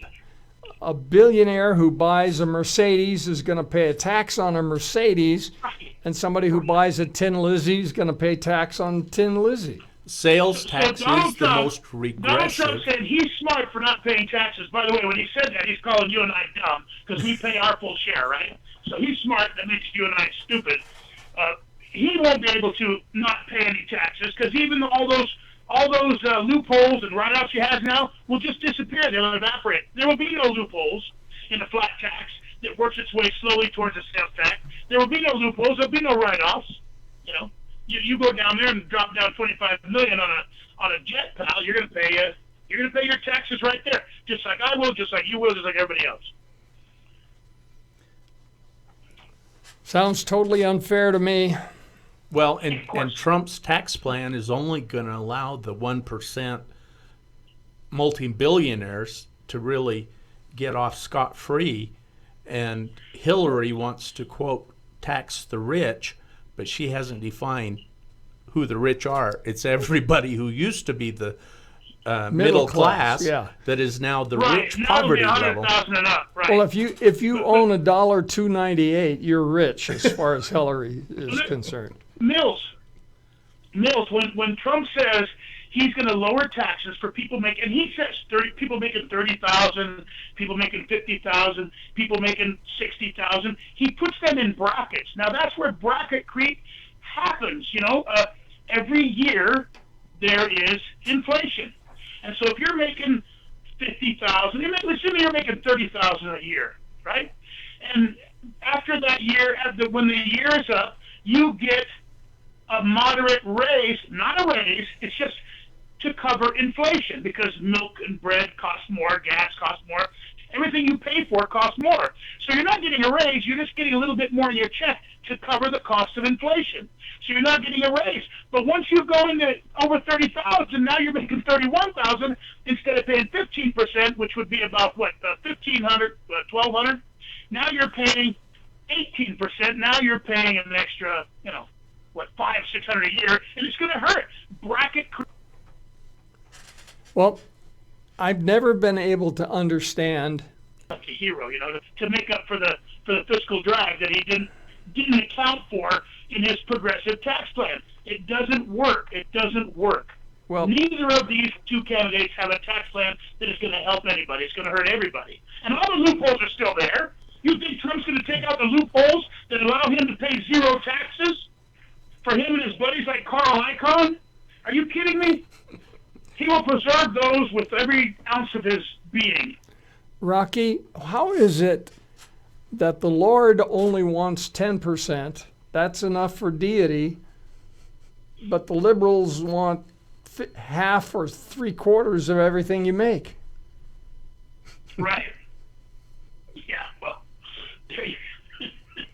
well, listen. God failed in the communism exam. He didn't pass as a communist. So if he was a communist, he would have asked for more. So that proves right there God wasn't a communist, right? He would have asked for 3/4, like Hillary was. Bernie Sanders, he's got the best plan. Bernie Sanders, free ice cream for everybody, forever. Yay! Yeah, it would have to be painful to be so stupid as to vote for a guy like that. I don't know where all those people came out. Sorry, I don't mean to call people stupid, but what they're doing is they're being influenced by their professors who are socialists in school, and they think that democracy and socialism should be mentioned in the same sentence. And I think it's a good thing, and it's not a good thing because it's progressing to the left. Well, the farther we progress to the left, the Rocky, farther away we get from our Constitution. The Constitution does not guarantee a democracy. Never has. It guarantees us a Republican form of government. A republic. Right. Yeah. And the thing, look, I was, one of my great friends was Cleon Skousen. I have great respect for Cleon Skousen and for the work that he did, but he made one mistake. He created an organization that went about teaching people that that the thing that made us safe was representative government, and that's nonsense. We get royally screwed every year by our representatives. They lie to us, they cheat, yeah. That's a surprise. But the thing that made us safe was not the representative, it was the Constitution that kept us safe. And the constitutional republic is the thing that our children are not learning in school. They do not understand the difference between democracy and what a constitutional republic does. Because a pure democracy, the best definition I've ever heard, is 6 wolves and 2 sheep deciding what it's going to be for dinner. That's democracy. There you go. And the constitutional republic, each individual has rights that the majority cannot take away from them. And we're losing those rights deliberately. And there's so. only one way to restore them, Mills. Now, Will Christensen, are you still on the line, sir? Is Will still there? We Mills? still see him on. Well, I just I want was to say, on mute. Sorry about that. All right, that's okay. Hey, Will, I just wanted to. I'm never going to pass up a chance to thank you, sir, not for your faith in me, for giving me your support, but for your vision in the Independent American Party. Will, you are the man. You are the man. Look, when it comes to people who support the Constitution, there's nobody in control of our government right now who does that.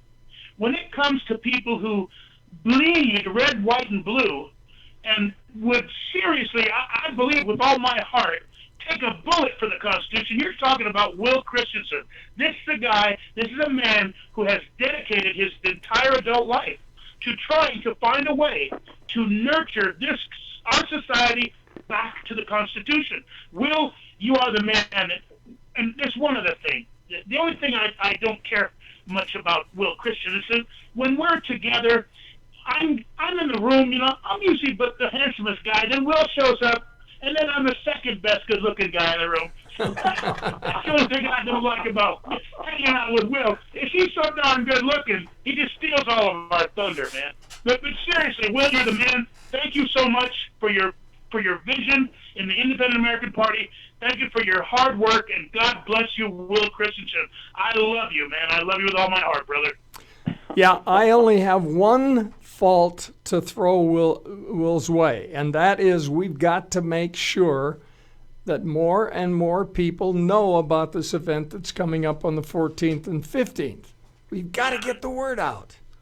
Well, I've notified. Now, I did suggest, Mills, maybe you can help. I suggested to our party officers, Will Christensen and a few of the other gentlemen who I assume to be in the highest part of our party, the upper echelon, that we contact both the National Rifle Association and the Gun Owners of America. Now, they're both located in Virginia. I know they won't give us their mailing list, but we might be able to get them involved at some level where they will send our flyer out on their mailing list. Yes. And if there's a charge for that somewhere down the line, I'll promise to pay them when I get in office. But I think we need to at least try to get it out to those people who try to get this. Mills, maybe you know some of those guys. Maybe you've had them on your show. maybe you can talk to some of those folks and get them to send our flyer out or our video. We need absolutely everybody talking to everybody they know and get everybody excited about these two events, the 14th and 15th of October. It's only 2 weeks away, for heck's sake. It is. And I've notified the TV and print media and a couple of the radio stations in the Salt Lake Valley, and I have yet to see anything in print or on the air about it. Not a thing. But we invited them to cover this, and we added a press release to all of those emails that I sent. And I'll tell you, it seems like, I'm not a conspiracy theorist or originator, but it seems like the major market media has just said, well, you're a third party, you're not worth our consideration. Yeah. Well, I am a conspiracy theorist, and I will tell you point blank, you're right. They don't want this information out. I think it goes deeper than that. I don't think it's because we're a third party. I think it's because we are gun-carrying Christians. I think it's because it's a Bible and gun rally that think that that's what they really don't want to see. Listen, Mills, imagine how this is going to go. A year from now, we'll be talking about this again. This is going to be our first effort. This rally at Salt Lake City, I don't know what the turnout is going to be. There may be a paucity of gun-carrying Christians at that rally, but somebody's going to hear us. And then there's going to be another rally in another state. We're going to make history on the state capitol steps October 14th at 4 p.m. at Salt Lake City. And we've got to get all the Christians involved in this. Yes. Amen. Yes. We have to get this, has to spread to every state. Every state that has an open carry could have one in their own time. California would have to really organize one where it would take a little longer because it's California. You're not allowed to carry an open a weapon in California. You're allowed to have it concealed. Now, I'm pretty sure that if you have a gun permit in California, you could carry an empty weapon, with no bullets on you. I think that on your hip. I think that would serve the same purpose. I think so. We need to get the word out. This has to be the first Bible and gun rally of 2016, but it cannot be the last. It has to be the first. Well, one of the things that made me realize that Gary Herbert was not the governor that we thought he was when I learned that he wanted to he demanded a permit for a BB gun, for the heck's sake. Well, you need to get rid of that guy. I've never heard of him until just now. You need to get rid of him. Yeah, I said it. Give me my address. I don't care what he thinks about it. The guy who says that's just an idiot. You got to get rid of him. That guy, is he still governor? Unfortunately so. Unfortunately. Well, Del Shanzi has been on the ragged edge of some extreme ideas. But he's a businessman, and he knows the Constitution, and he would make an infinitely better governor. Unfortunately, he is subject to ridicule, which is one of the left's gigantic weapons. And a lot of that is misinformation and lack of information. For example, his, quote, incident with the owl was a video from a disgruntled former employee that was doctored, and Dell got a $1.2 million judgment against the individual. But hey, nobody knows that. No, I've never heard it.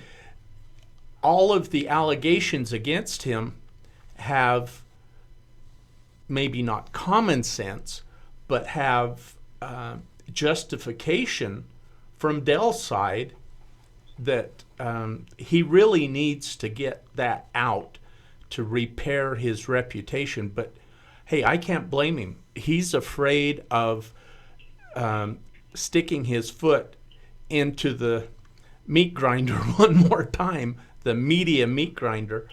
And it's... Well, you can tell him, for me, that at any time he wishes, I will put him on this show, and we'll give him a chance to square the realities to people.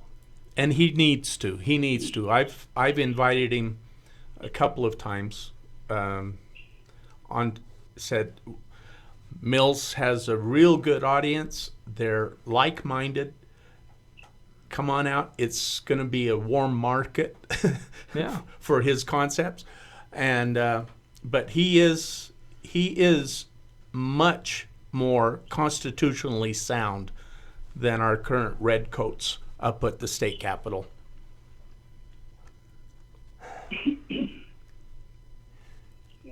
Greg? Anybody who's listening on their phone, this is your opportunity to talk to a candidate for the presidency of the United States and for the lieutenant governor's slot here in the state of Utah. And all you have to do is dial 5. It's just that easy. Now, if you're listening on your computer, we are grateful for that. However, in order to talk on the air, you've got to pick up a phone and dial 701-801-0829. 701-801-0829. Then when you hear the show on your phone, dial 5, and you'll appear on the computer, and we'll give you a chance to. And you'll also be on the line with Will Christensen, who happens to be the chair of the Independent American Party. Now, look, I've been a lifelong Republican.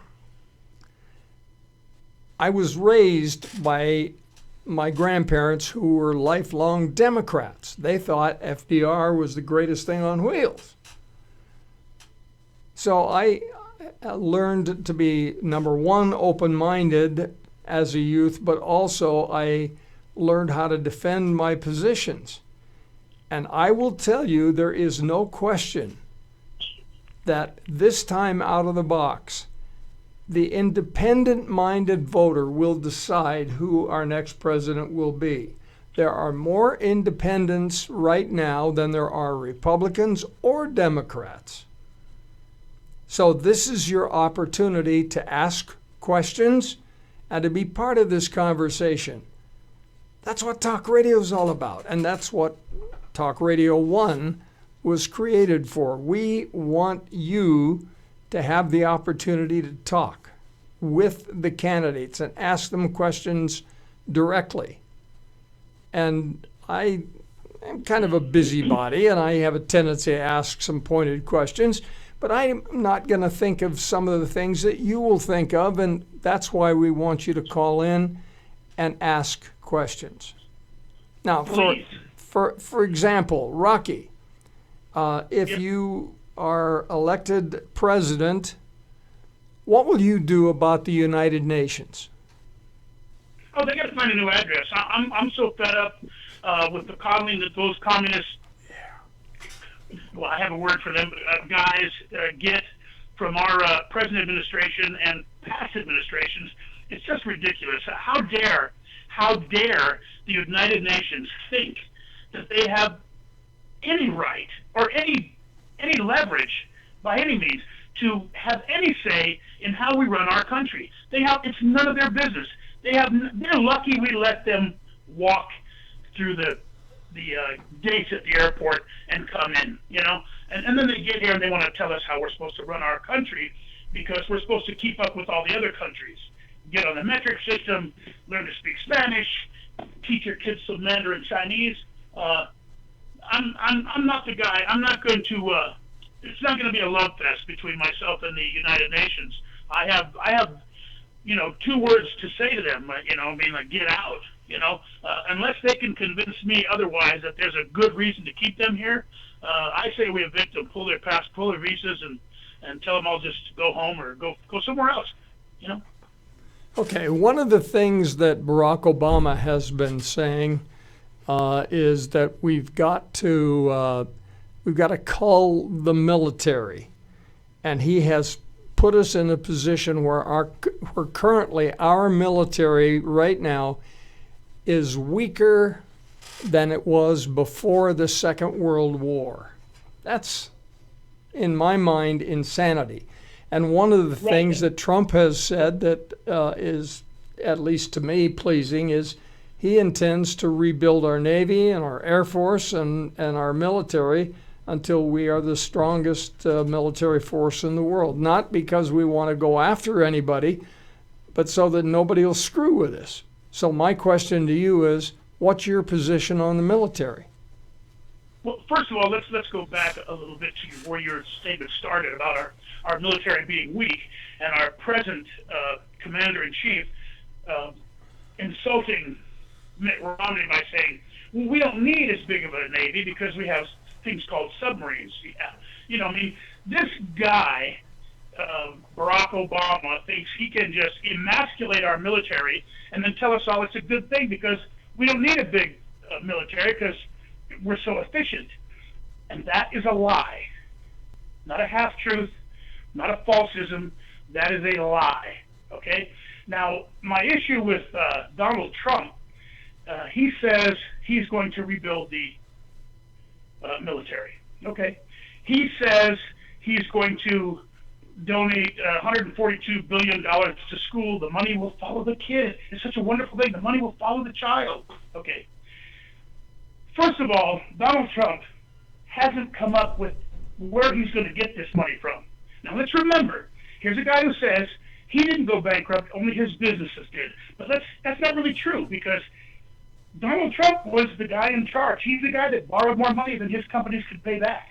And I'm afraid he's doing that again. I don't think this guy is going to be a fiscally responsible Republican. I think he's going to be just like George Bush, a big spend Republican, and I think our debt ceiling is going to be raised yet again.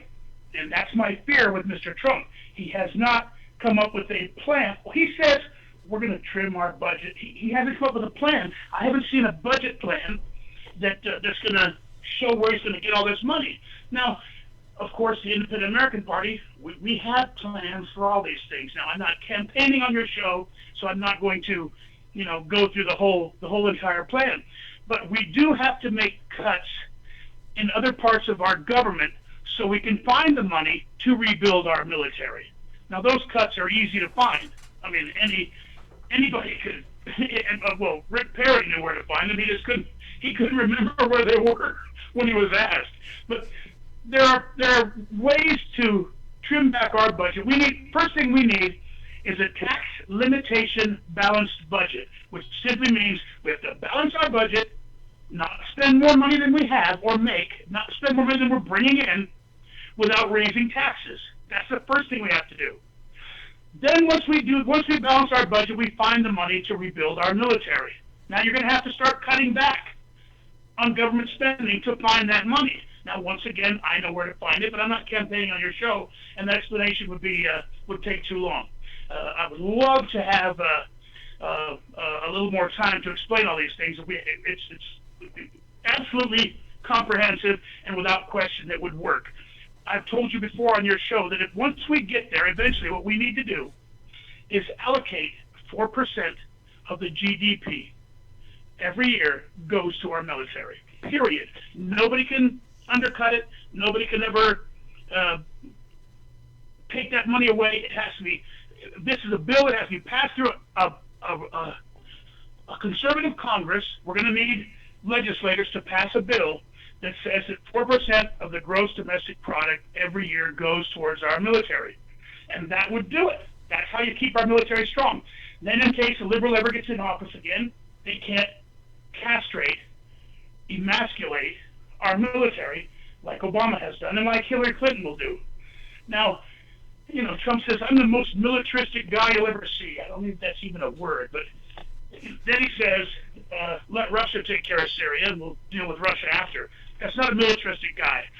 There's nothing about Donald Trump, to me, that says conservative. Everything about Donald Trump, to me, says liberal. Okay? So my first concern is Mr. Trump's plan to rebuild our military. Where the heck is he going to find the money? He hasn't told us that yet. Okay, he keeps coming up with new plans. And the school thing, that $142 billion is going to get eaten up in the bureaucracy of the educational system, just like it always does.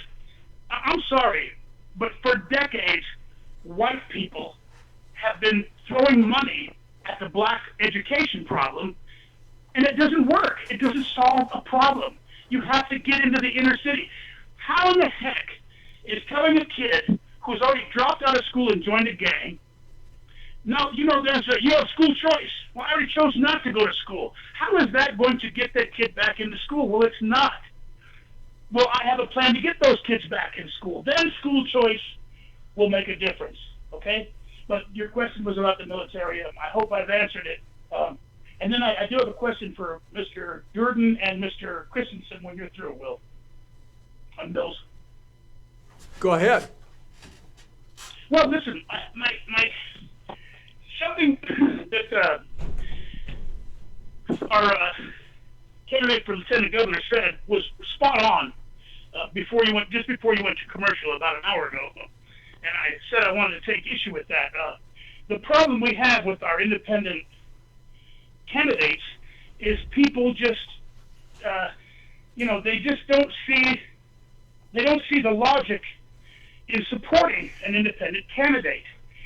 And we're out here pounding the pavement, guys like Greg and I, trying to show people, the logical side of supporting an independent candidate, that your vote isn't just wasted because you didn't vote for a weak two-party system that's broken. Now, what I want to, at some point, Will Christensen, who, you are the man in our party, but I have been elected by you and our party to be the 2016 and supposedly 2020 presidential candidate. So at some point, I have to start taking a bigger leadership role in this party. So what I want to say is, some of our party officials themselves don't seem to support the Independent American Party because they're stumping every day on Facebook and all over the internet for Donald Trump. And so how am I supposed to go out? How are guys like Greg and I supposed to wear holes in our shoes, pounding on doors, trying to make people understand that it's okay to vote for an independent if the officers in our own party won't support us? Now, I'm not going to mention any names, but I think you need to just make a phone call to everybody who's an officer in our party who uses social media and ask them, how many posts a day do you make to support Donald Trump? And how in the heck is that supposed to be helping the Independent American Party?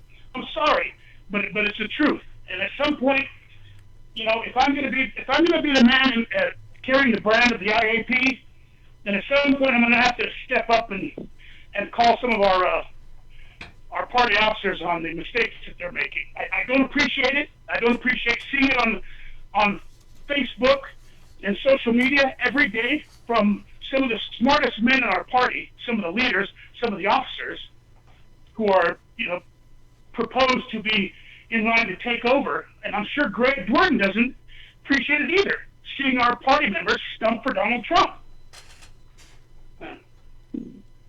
Well, Rocky, this is Will. I have never seen that, but I don't get on Facebook, and so there's. But if you could send me a couple of links, I would be happy to look at it and handle it. Yes, sir. I sure will. And the only reason I brought it out today on Crenshaw's show is because, if they're going to make it that public, then I think public is what it needs to be. Well, look. I probably could have sent you those links quietly, and you could have did a little beat the dog session with these gentlemen on your own, but I want them to know that I'm upset about it. Okay. As one of the new leaders of this party, I want to take issue with it, and I want to take issue with it today. Let me make a suggestion. Greg would like to take issue with it too.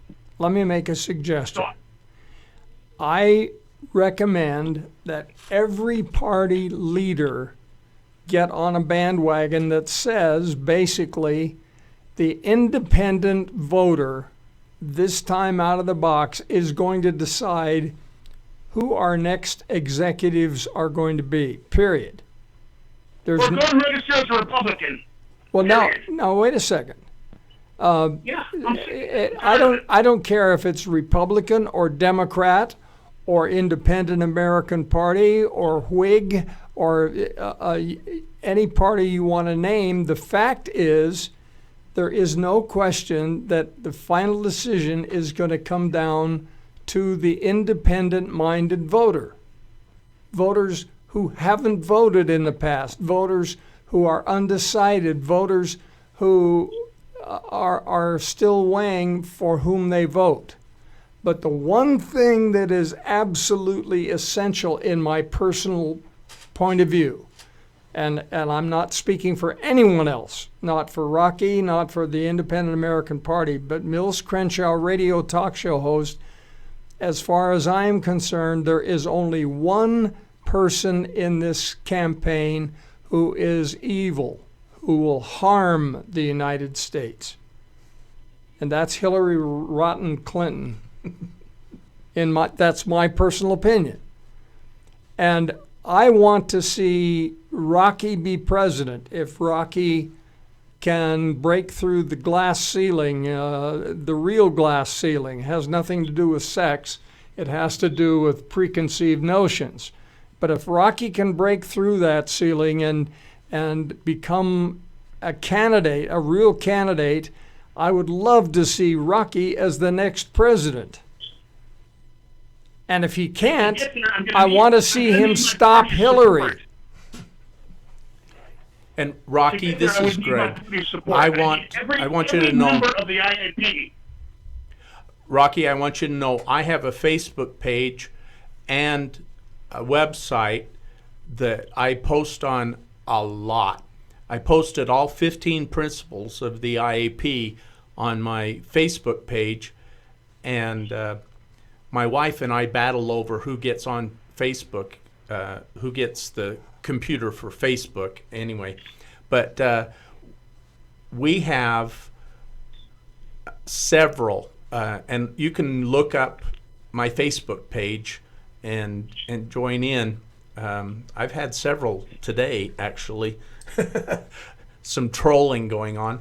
But anyway, and my website is www.gregorycduerden, DUERDEN.us. And look it up and see what's on there. I've got my education plan. I've got plans about campaign finance caps, lots of good stuff, and how we are going to take care of cutting taxes in half for all citizens of Utah. And I'm sure Rocky wouldn't mind closing the doors of the IRS, among other projects that he has. But there's a lot that the IAP has, and this is a terrific home for any unaffiliated or independent-minded voters out there. Come join the IAP and help change this this political picture. So that's all I have to say. There would be no more need for the IRS. Within 3 years, the IRS would be gone. Well, once we moved our taxes over to a sales tax. Yeah, and that is the most logical thing in the world, because nobody can get away then without paying their share. And this nonsense about the rich not paying their fair share. My gosh, right now, the rich in this country pay 90% of the taxes. What is a fair share? I don't think that's fair. Do you? Well, I don't know. I know you can adjust the taxes as to how much you make, and if the rich have more, I'm of the philosophy that you need to pay for all of the benefits you get, but I'm not sure that those making less than the poverty rate need to pay anything, because they're just struggling to survive mostly. Of course not. Of course not. And what do we do about that, Greg? You know the plan. They get a prebate, right? They do. They get a prebate. They get a check. Look, once we shift over from an income tax to a sales tax, the people under the poverty line would get a prebate of it's only a couple $100, because that's all they're going to spend. everybody has to file an income tax return so we know how much you make, right? Once you file your income tax return, we know how much you made. You're below the poverty line. You're going to get a couple $100 that you're supposed to save, not go out and buy tennis shoes with it, to offset your sales tax over the year. And that's a feasible idea, and it's a real idea, and it's a very good idea, But the beauty of the sales tax is that drug dealers, illegal aliens, everybody has to pay their taxes, and every time the 1% and there's no way to avoid. There's no way to avoid paying. That's right. But philosophically, sales tax is the most regressive, because even if the rich pay the same amount of sales tax, it's a larger portion of the low-income people's revenue. Of course it is. So therefore, it's more regressive to the poverty level people. Yeah, they're still going to buy those mansions. They're still going to buy those nice cars and those airplanes and boats and stuff and all that luxury living. Now, another thing, besides not being, it's an unavoidable tax. Nobody can get around paying the sales tax.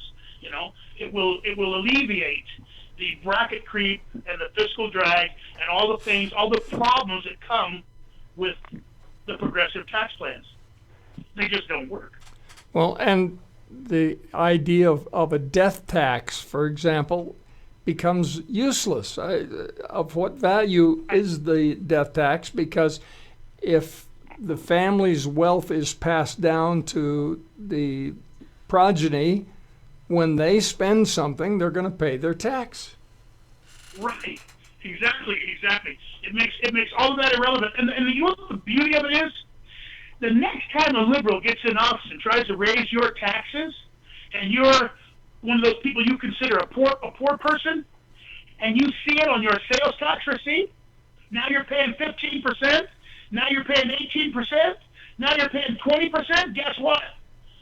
Even the people who vote Democrat today, once they see those taxes go up on their sales receipt, they're not going to go for it anymore. Yeah. There will never be another liberal voted into office on I'm going to raise your taxes. It'll never happen again. Well, this is Will. My understanding of the fair tax is that food and medicine are exempt. Yes. So that's a good help for the lower income. Mm-hmm. Yeah, and it doesn't mean a fig to the very wealthy, because they can only eat so many hamburgers or steaks. Right, exactly. Yeah. And really, the concept of taxes is anathema to the constitutional philosophy, which was the states have the money generating capacity within their states, and they give a portion of every state gives a portion to the central government, and that's what funds government. But that wasn't enough for some people. They came up with the taxes instead. So, well, liberals are smarter than deity, they think. just ask them; they'll tell you. They'll tell you. Yeah, and the Lord manages to get by with a flat 10%. Seems to work very well for him. Yeah, he does a lot more than government does. But anyway. Well, the big glaring error here that I see is a lack of information. And I am grateful to all of you gentlemen joining us, because you have been sharing with the audience today some cold, hard realities. And the liberals are certainly entitled to their opinion, but they're not entitled to their own facts. And they seem to think that they are, and they try to make up these facts. I'm kind of old-fashioned, and when I was growing up, they used to call those things lies. That's politically incorrect now. You can't say that. Can't say that, yeah. Well, unfortunately, I'm from the old school, and I have this tendency to call a spade a dirty, rotten shovel. And I think it's time that we dealt with cold, hard facts. And that's one of the things that I've enjoyed about Rocky and about you, sir. The fact that you talk in terms of reality and cold, hard facts. And we've got to have more of that. I would really appreciate it. Mills, it would be great. I know there's some people out there who have been watching the debates, and they know that the hard questions haven't been thrown at the candidates. They really haven't. And guys like Greg and I on a state level, if there's somebody from Utah that has a question about what he would do as lieutenant governor, what him and his running mate would do about your property taxes, ask them. Somebody called me up and asked me, what is the most hardball question you can think of? Please, somebody hit me with a tough question, because they just don't do it. The candidates don't get it. Now, I got one for you, Mills. Am I the only guy who sees it? People ask about Clinton's emails. Why hasn't she gone to jail? Why hasn't she been prosecuted? And everybody says, oh, because she's all powerful, because the FBI is just corrupt. I mean, doesn't anybody really see the real reason why she hasn't been prosecuted for her email scandal? Am I the only one who sees it? It's really a very simple answer, isn't it? As Secretary of State, while using an illegal server on her BlackBerry, which was illegal, doesn't it stand to reason that there was one person in the whole country, in the whole world, that she was obligated to communicate with? Her boss, right? So if she ever sent any emails to Barack Hussein Obama on that illegal BlackBerry, the minute that he answered her back, wasn't he committing the same felony? Of course. Federal crime? Well, then she can't be prosecuted without taking him down. And that's why she hasn't been prosecuted. Because Barack Obama was communicating with her daily on her illegal server. And that's why nothing's ever going to happen. Because it's his FBI that's investigating her. Well, and then there's the notorious meeting on the plane. Yeah. Well, anyway, so look, it would be great. It'd be great if some of the callers would call in and ask those questions that they just don't feel they're getting answers to. The real questions, the hard questions, the one that separate us real people from the fantasy people who just give lip service to I'll solve your problems. And then pretty soon it's, well, I can't get to it in my first term, but I'll probably solve it in my second term, the lip service guys. I wish someone would call in with some of those harder questions. It would be great. We have another caller in the 801 area, prefix 298. Caller, your first name, please. Steve Mills. Good, Steve. Welcome. Yeah, I've been listening to you gentlemen talk about taxes. Yeah, and I think I mentioned this, but I think it was on a day when Rocky was really emotional. But I like the idea of nothing else but a sales tax. The problem I think and I think it's a great idea because I've been told that you're going to have more money than you know what to do with. But the problem that's going to come in is when I was told that back in the early 80s, there had to be no exceptions on it.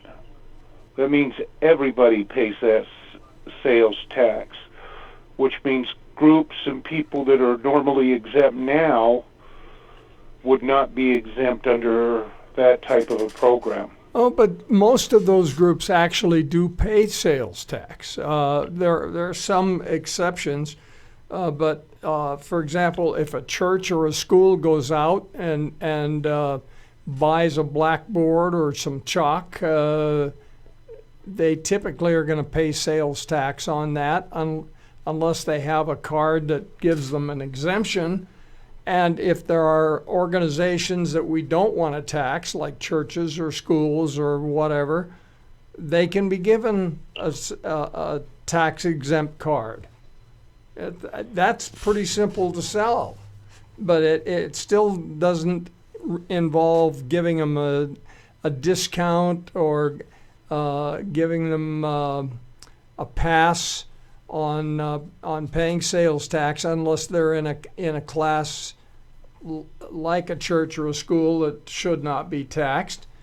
Not only that, but they are going to be the direct beneficiaries of lower taxes and lower costs. So that evens out. But there's at that point there are no reason for deductions. For example, let me share one with you.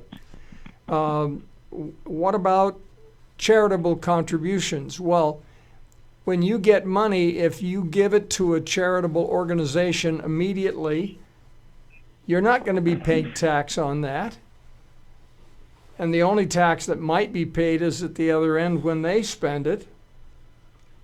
So there's no need for that charitable deduction. And if you have a flat tax that is paid when you purchase something, that's the best of all possible worlds because you don't have any accounting to do. I guess tax preparers are the only ones that would be hurt because they're not going to have to go through these very complicated Mickey Mouse forms. And it just seems to me to be the best of all possible worlds. Your thoughts? I agree. I'm a big fan of this sales tax idea, and it just seemed to me that we could do the sales tax idea for something a lot lower than most states are paying anyway, somewhere like 5%. But again, I haven't seen any numbers on this because very, very few people have proposed such an idea. Well, let's put the state government on equal footing with deity, and let's allow the states to collect 10%, and then the states can arm wrestle with the federal government on what percentage of that goes to the feds. But limit it and not allow any other taxes. Yeah, I would agree with that. Because I tell you the truth, I'm not sure how much tax I pay every year when you figure everything out. Well, or even I bought a car this year, and I had to pay a tax on that for the purchase. 6.25% tax on that. Yeah. And but it just seems to be taxes everywhere I go. Sure. Hey, I just got a postcard from the state allowing me to pay them $212 for the truck that I'm driving to get a sticker that probably cost them 2 cents. Yeah. Well, there's fees are another form of tax. Of course. So excise fees, like the excise tax that you pay per gallon of gas, is just another sales tax. And I blame the governor for that one. That's him and the legislature. They're the ones that raised it. Let me add to that. Anything the government collects from you is a tax, and it doesn't matter what they call it. Amen. It's a tax. It's a tax. Mills, there's another thing that Greg touched on earlier that I would like to repudiate. When you're talking about state taxes, the idea of a citizens bank would alleviate people in the state of Utah or whatever state you reside in from those state taxes. Now, the only way your taxes would go up is if you were, silly enough to vote liberals in who wanted to raise your taxes, and it's part of all the liberals' platform. They want to raise taxes on somebody, Now, the well, it's always somebody else. Yeah. Right, but the Citizens Bank would alleviate the state tax problem that that your phone caller is talking about. The Citizens Bank would allow the state, by insuring the bank, the accounts in the bank, nothing more than insuring them, would allow them to take the lion's share of the profit in lieu of state taxes, state income tax, a state sales tax, a state property tax, and it would work. It would definitely work. It would make the present state taxes irrelevant. They wouldn't need them. There would be no reuse for them, and anybody whose platform getting in wasn't to eliminate those would not be elected into office.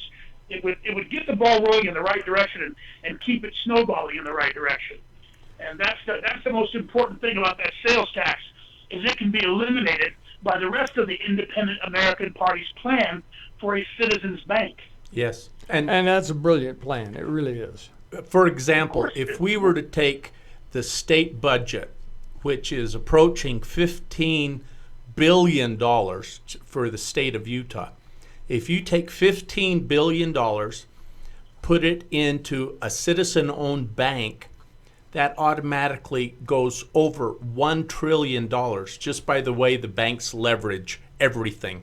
Any money you put into a bank, they multiply it by 0.9, and that's how much they can lend out of your money. Anyway, it's Richard Proctor has it all worked out, and he's been the one that came up with this plan, and it's actually been run in the state of North Dakota for over 100 years. And how's it working out, Philip? It's a citizens bank in North Dakota, and as I understand it, it was the reason that they were able to fund the exploration of oil up there for what was it, 2-3 years ago? They just had all of this exploration going on and drilling that was state funded, and they did that in order to get some severance tax revenue from the feds into the state too. But it was a wash for them. The state funded it, they made money on it, and Utah could do the exact same thing. Only if you put that into a citizens bank for 2 years, $15 billion then becomes $2 trillion. And within the space of 4 years, you could do away with all taxes, property tax, sales tax, income tax in the state of Utah. And the trickle-down effect in that state that has a citizens bank has been that unemployment is lower than in any state in the union. Be careful, you keep talking about trickle down and Hillary will have you assassinated. Yeah, and by the way, Donald Trump said trickle down doesn't work. His words, not mine. Donald Trump said trickle down economics don't work. Now that's pretty much our Bible as conservatives, man. You know what I mean? He can't say that and call himself a conservative. I don't know where people get off stumping for Trump when he says, you know, trickle down economics doesn't work. That's why he has a progressive tax plan. You know, until we get some independence in there and get some of these fresh ideas out there, and look at the models. Look at the models of the states that are using Citizens Bank. Yeah, I believe there's only one right now. Yeah. But the point is, the trickle down effect, it works. There's less unemployment, less state taxes, less property taxes. Everybody's working. There's 2 cars in every garage and a chicken in every pot. I mean, it works. It works. It makes sense and it works. Okay, listen. Radio stations are run on advertising, and I've got to get some advertising in here. And to that regard, I want to start with allowing the Independent American Party to advertise. If somebody wants to make a donation to the Independent American Party, where would they write? Will? Can you? Will's a handsome guy, but he doesn't hang around too long. He's like a phantom. Okay. Greg could probably answer that. He has lots to do. Greg, can you give an address where people could donate? Well, I could direct it to Will. If you send it to 433 West, 165 South in Orem, Utah, OREM. Zip code is 84058. And just put on the envelope American Independent American Party, IAP. And I will direct all of those donations to Will, and we'll get, his wife is the treasurer, so she'd be the right one to go to. That's excellent, and that hopefully will also benefit Rocky as well. We'll be right back. Well, Omni-Hypnosis Rocky Training has a Center has long been known Rocky has a as web- the leader in hypnosis certification training. They offer the most complete and organized course in hypnosis available anywhere. And this extensive course includes lecture, demonstration, experimentation, audio-visual aids, hands-on practice, plus extensive question and answer sessions. And this extensive training session is from September 29th through October 5th at Energy Development at 215 South Mountain Land Drive, Orem, Utah. Now, for a limited time, you can achieve certification and save $100 in the process. Now, there are only a few openings left. To be included, call Kayla Tomlinson, 801-259-7024. Kayla will get you registered and make sure you receive the $100 savings. But hurry, because these openings are very limited. Call Kayla at 801-259-7024. That's 801-259-7024. Rocky, you were going to give your website. Please do. And I've been very blessed with good response. People go there and they donate to my presidential campaign. It's different from the Independent American Party's donation. It's just go straight to my campaign. So be careful if you want to send money to the IAP. Don't send it to me because I'll use it. Okay. Yeah, but we do want people. RockyForAmerica.org. We do want people to go to your site, so please give it. Sure, absolutely. RockyForAmerica.org. RockyForAmerica.org. Excellent. Yes, sir. And for those of you who have been looking for a candidate who is conversant with correct principles and you don't want to vote for the lesser of two evils, Rocky is an ideal choice. And I want absolutely everybody out there to plan on the 14th and the 15th. Now, this is my commercial. Be right back. When I'm asked what's the best precious metal to buy, my answer is always the same. Ask yourself, how do I get change? Predictions are that when the collapse of paper money comes, a 1 ounce silver round may jump in value to $500 or $600. Gold's going to be much higher. Well, how do you get change? As the national marketing rep for Phoenix Certified Mint, I recommend that you get the smallest units possible. Just call 801-706-2256. That's 801-706-2256. Leave your name and phone number twice and the best time to call. I'll get back to you. Or you can call tonight after 7 p.m. or before 3:30 tomorrow. Now, remember, nobody knows for sure when the collapse will happen, but more and more financial wizards are pointing toward the 1st of October or the election. So don't hesitate to call me. I'll answer any questions you've got. No obligation, of course. Call 801-706-2256. That's 801-706-2256. I appreciate everyone listening. Now, there is another aspect of this that I want you to seriously think about. For months, I have been warning that on the end of this month or the beginning of next month that some significant changes were going to occur, and it did.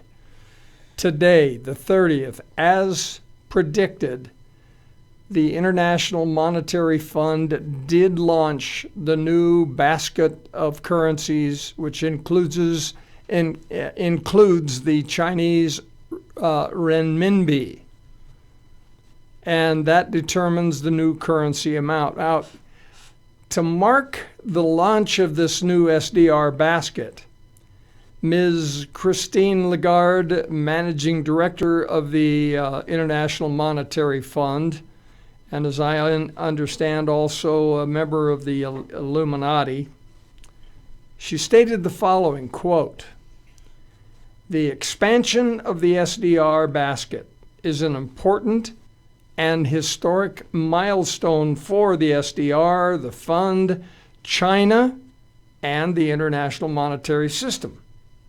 It's a significant change for the fund because it's the first time since the adoption of the euro that a currency has been added to the basket. The renminbi's inclusion reflects the progress made in reforming China's monetary, foreign exchange, and financial systems, and acknowledges the advances made in liberalizing and improving the infrastructure of its financial markets. The continuation and deepening of these efforts with appropriate safeguards will bring about a more robust international monetary and financial system." And she goes on and on and on. Now, let me cut through all of the BS. And let me just say this. The warnings that I have given you have come to pass. The rest will. And what are the rest of the warnings? Ultimately, this is going to cost the stock market dearly. The collapse didn't happen today. The market actually went up. Good. And maybe you're going to have a few more days to get out of your paper dollars. Until we see what happens to the price of gold and silver, it still leaves you an opening. So as soon as you possibly can, get in touch with me, and I will get your paper converted to precious metals. If you don't do it, you are going to lose big time, because the decision that was made at Shanghai, and they called it the Shanghai Accord, was that all of these nations that were there in Shanghai, including our own president, the decision was made that they would dump the dollar. And they will begin shipping dollars back to the United States now that the International Monetary Fund has disclosed its new drawing rights, which include the renminbi, and the renminbi is backed by gold. And that's why the IMF was so excited about having China join, and why they're willing to dump the dollar, because the dollar has nothing behind it anymore. You ignore these warnings at your peril. Okay. I am grateful, Rocky, that you're with us today, and I want you to give again the website that people can go to. RockyForAmerica.org. All one word, of course. RockyForAmerica.org. Now, have you started getting any play from the national media? Very little. I did see a write-up in a local newspaper here in the Inland Empire that I polled at 2.5%. So not newsworthy, I guess, but and definitely not on a national level. The last I heard, we got a call from some local news channels and TMZ. They had our videos. They had the invitation to the Bible and gun rally. They were very interested in that. Good. We'll see what happens. They have it, but I tell you, Mills, it seems that they, in spite of being ahead of something like this, ahead of the curve on something like this, and being the guys to get out in front to report it, I think it scares them because we're talking about Bibles and guns, armed Christian Americans, which is absolutely nothing to fear. I mean, a public of armed Christian Americans would make America safe, not unsafe. A public of armed Christian Americans isn't something to be afraid of. It's something to look forward to. It's something to strive for, But I think that their cockeyed, twisted view of a public of armed Christian Americans is honestly stifling them from reporting it, because this is a huge deal. A political party calling for a Bible and gun rally in an open carry state. This is news. This is very newsworthy. Why isn't anyone picking it up? We've gotten the video and the flyer out to the news stations. I don't know why they don't pick it up. Just like Greg said, he thinks there's something deeper going on in the state of Utah, and I believe that to be the same here in California. All we can do is continue to try. I talk about this almost every day, but we've got to get more and more people tuning in, more and more people calling. And Steve, I'm grateful that you did. Do you have any additional comments you want to make? I had one, but I've been waiting so long to get a chance to talk again, I forgot what it was. Well, my fault, and I apologize for that, but surely you can remember. Yeah, I can't Well, remember. Steve, we were talking about taxes. We were talking about taxes. Stuff on this accord you were talking about, so again, like you know me, I like to verify things, so that's what I'm doing. Yeah, I looked up the arch, Mills. I looked up the arch in New York City, and guess what? It's right here. There's a photo of it on a website here, End Times Headlines. Harbinger of Ball is now occurred in New York. There is a arch. It appears to be a small arch. I can't say. I guess it's a replica of the one that was showcased in London a while back. So it's a replica. It looks to be smaller, but it is right there. I mean, it's right there. People are walking through it. Well, wow. And all of this is fulfillment of prophecy, and that's the scary part. Well, I guess it depends on who you ask. It's scary for our country, scary for non-believers. I mean, I guess, yeah, definitely, it definitely points towards something a lot more, spiritual, I guess. I'm not afraid of the end of times. I wouldn't want to bring it on myself. But if the world ended tomorrow, if the second coming was at lunch tomorrow, I'd make sure to have a good lunch and show up with my best T-shirt on. Yeah, well, I understand that philosophy, but here's the thing that concerns me.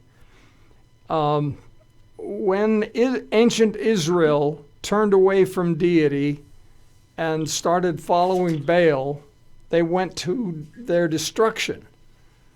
And I believe that this is a harbinger of a similar import to our nation. And for our country to do something this blatant, it just shocks credulity. Well, what it does is it's a symptom of how deeply we have plunged into apostasy, immorality, ungodliness, and just brazen defiance of God. That's what it is. Exactly what it is. That's the path we've been heading down, and it's the path we're on, and it's definitely the direction that this country's heading in. without question. And this is, like you say, this is a harbinger of exactly that. You might want to consider it a warning. I think that's where you're going with it, Mills. Absolutely. We should take this as a warning. Now, Steve, you said you'd like to verify things. What was it that you were looking up? The Shanghai Accord. Ah, yes, the Shanghai Accord. I'm Accord. listening on the radio, because I'm listening to the program. I haven't had a chance to read it yet, but I'm going to read it. Well, I believe you will find that they did talk about dumping the U.S. dollar as part of the accord. Yeah. And just scanning that, I can see that's in here. But I want to read the article I found. Excellent. Well, it's been going on. It's been going on, Mills, behind the scenes for decades. Russia, let's see, their Treasury bond, the amount of their U.S. Treasury bonds, I believe, is $125 billion is the estimation, and they just dumped 5% of them. Why? China, like I said earlier, who used to be the largest buyer of U.S. Treasury bonds, has become the largest seller. I spoke about this once before on one of your shows. Putin, Russia, basically banned the dollar and the euro in the Commonwealth of Independent States, the states that used to make up the USSR, Tajikistan, Georgia, all the countries that used to make up the USSR that are now the Commonwealth of Independent States. Russia banned the dollar and the euro there. So what it means is we can't sell arms to those countries. We can't sell oil. We can't do anything in dollars or euros there. It can only be done in the local Russian currency, which spells, we are not, the dollar is not the powerhouse it used to be on a global scale. And as a result of that, the dollar loses its buying power everywhere. And Washington can't use it as their weapon of choice.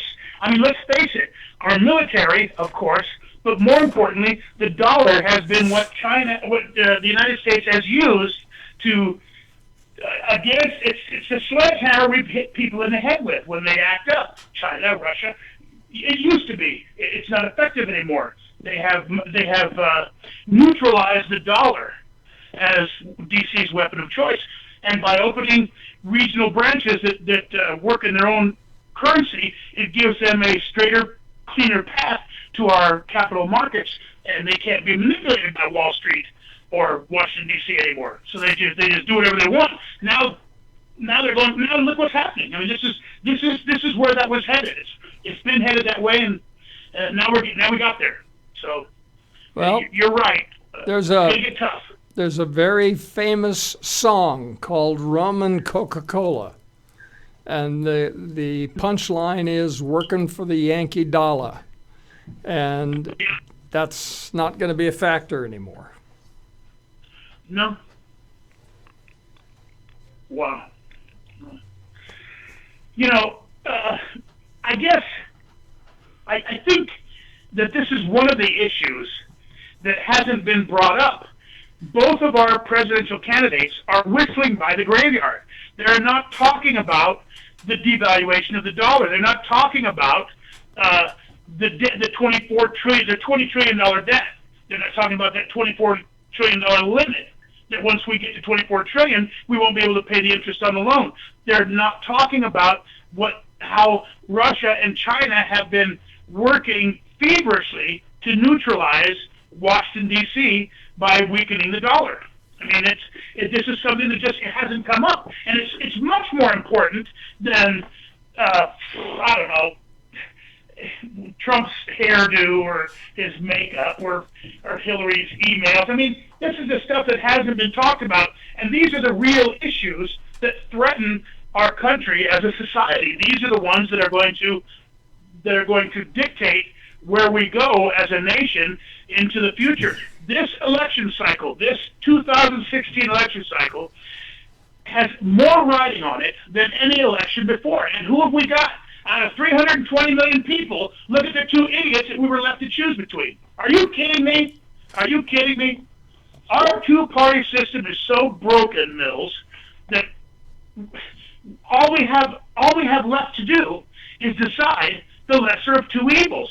We can't let it happen anymore. We can't let it go on. We can't keep voting Republican just because it's party. We have to vote conservative. And I do not subscribe to this myth that my vote is wasted if I don't vote for one of the two parties. That's not true. Well, I've got an idea. Voting for Trump is not a vote for Hillary. It's not. It's a vote for freedom. It's a vote for liberty. It's a vote in the right direction. And until enough people stand up and have the stones to drop that lever for an independent or write in an independent's name, we are never going to get change. Ever. We have another caller in the 310 area, prefix 749. Caller, your name. I had a question really quick. What happens when we get to the $24 trillion limit? And I'll just leave you guys with that. We will not be able to afford to pay the interest on the loan. We will be bankrupt. We will be broke. Our country will be broke. People don't understand it. Neither of our two presidential candidates are talking about it. There is a limit to how much we can afford. You know, the problem with spending other people's money is pretty soon, sooner or later you're going to run out.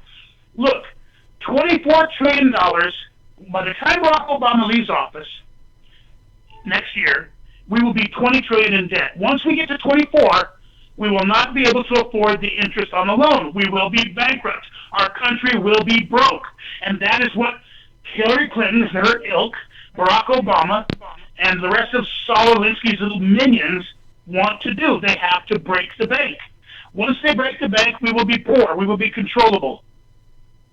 And they just have to find a way to get our guns. They control our health care. They control everything. And that's the goal. Once we're broke, we will rely on the government tit for everything we have. And the sad thing is that all of these things have been forecast, and they've all happened. And it's as though, it's almost like people are whistling past the graveyard. They don't want to. They don't want to see the facts.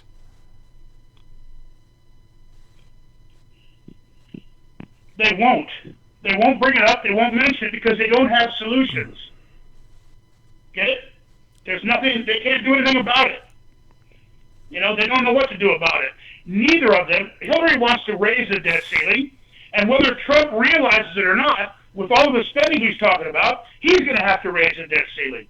We can't handle 4 more years of raising the debt ceiling.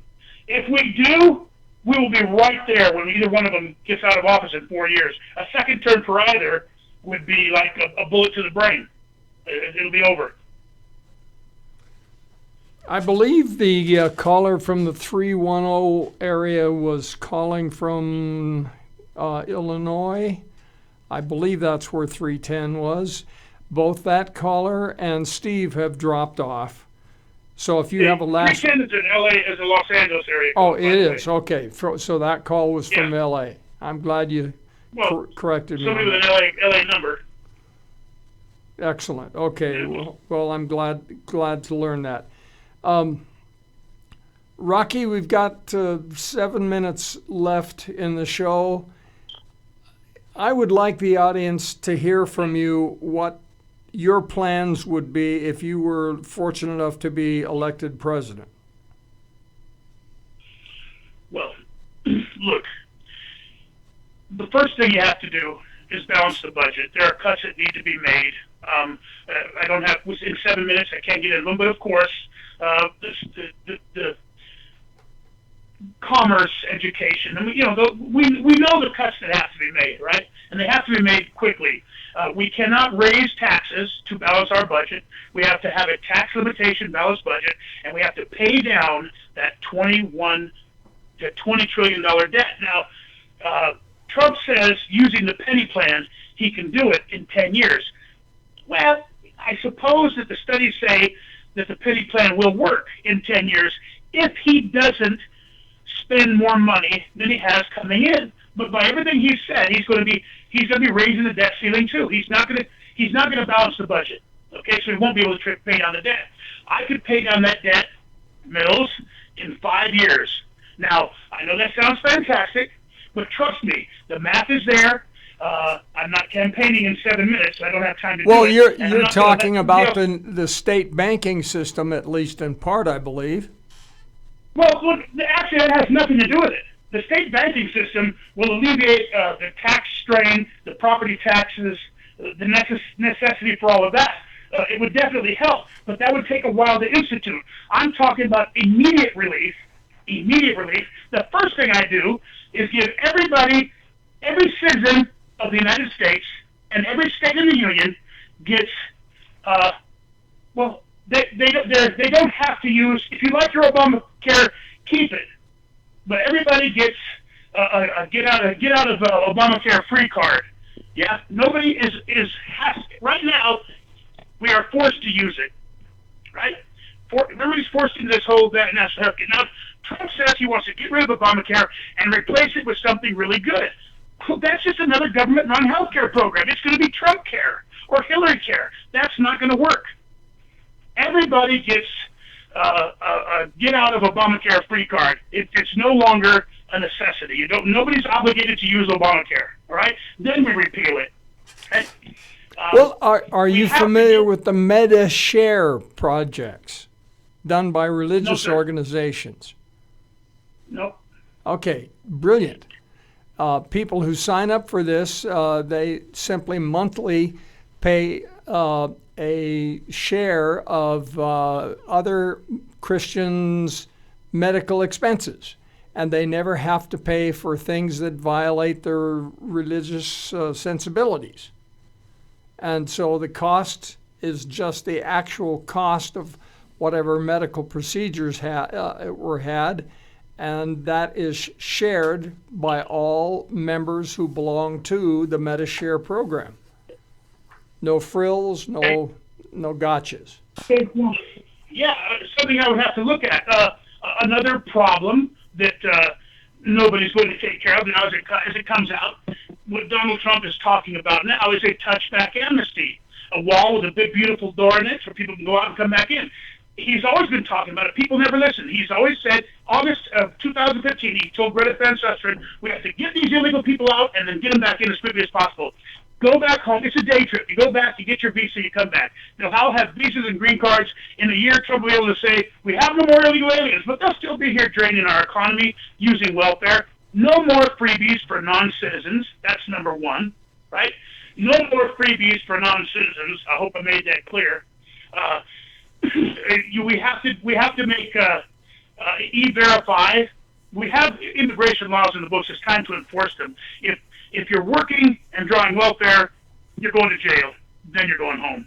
If you're working and not paying your taxes, we're taking all your stuff to relieve your tax debt. Then you're going home.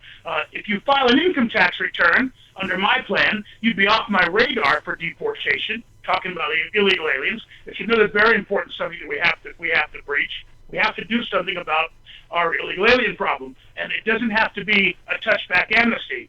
But people who are here, who came here illegally just to draw off of our social services programs, that's not going to happen anymore. Now, if you're a hardworking guy and you just want something better for your family, if that's the truth, like liberals say, then file an income tax return. You file an income tax return, remember, it's only 10%. Then you're off my radar for deportation. We're going after the criminals. We're going after people who are getting freebies. Those are people who have to go home. Then we'll come back and revisit who filed their tax returns and for how many years they've been working here and what their tax debt really is. If you want to be square and pay your taxes, I'm cool with letting the first 1 million stay, because we have an obligation because of Ted Kennedy's 1967 immigration plan to take 1 million people from all parts of the world. We use that to offset 1 million of the first 1 million illegal immigrants that file a tax return don't get deported. I appreciate your sharing that. We're coming to the end of the hour. I want to thank Greg Durden, Will Christensen, of course, you, Rocky, for joining us today on Drive Time Live, the Mills Crenshaw Show. I hope you Thanks will for come having me. back again very soon. And for those of you who want to get rid of paper and get into precious metals, call me. My number is 801-706-2256. Again, 801-706-2256. Rocky, a great pleasure, Yep. and good luck to you, My sir. pleasure, Bill. Thank you. You're the man, buddy.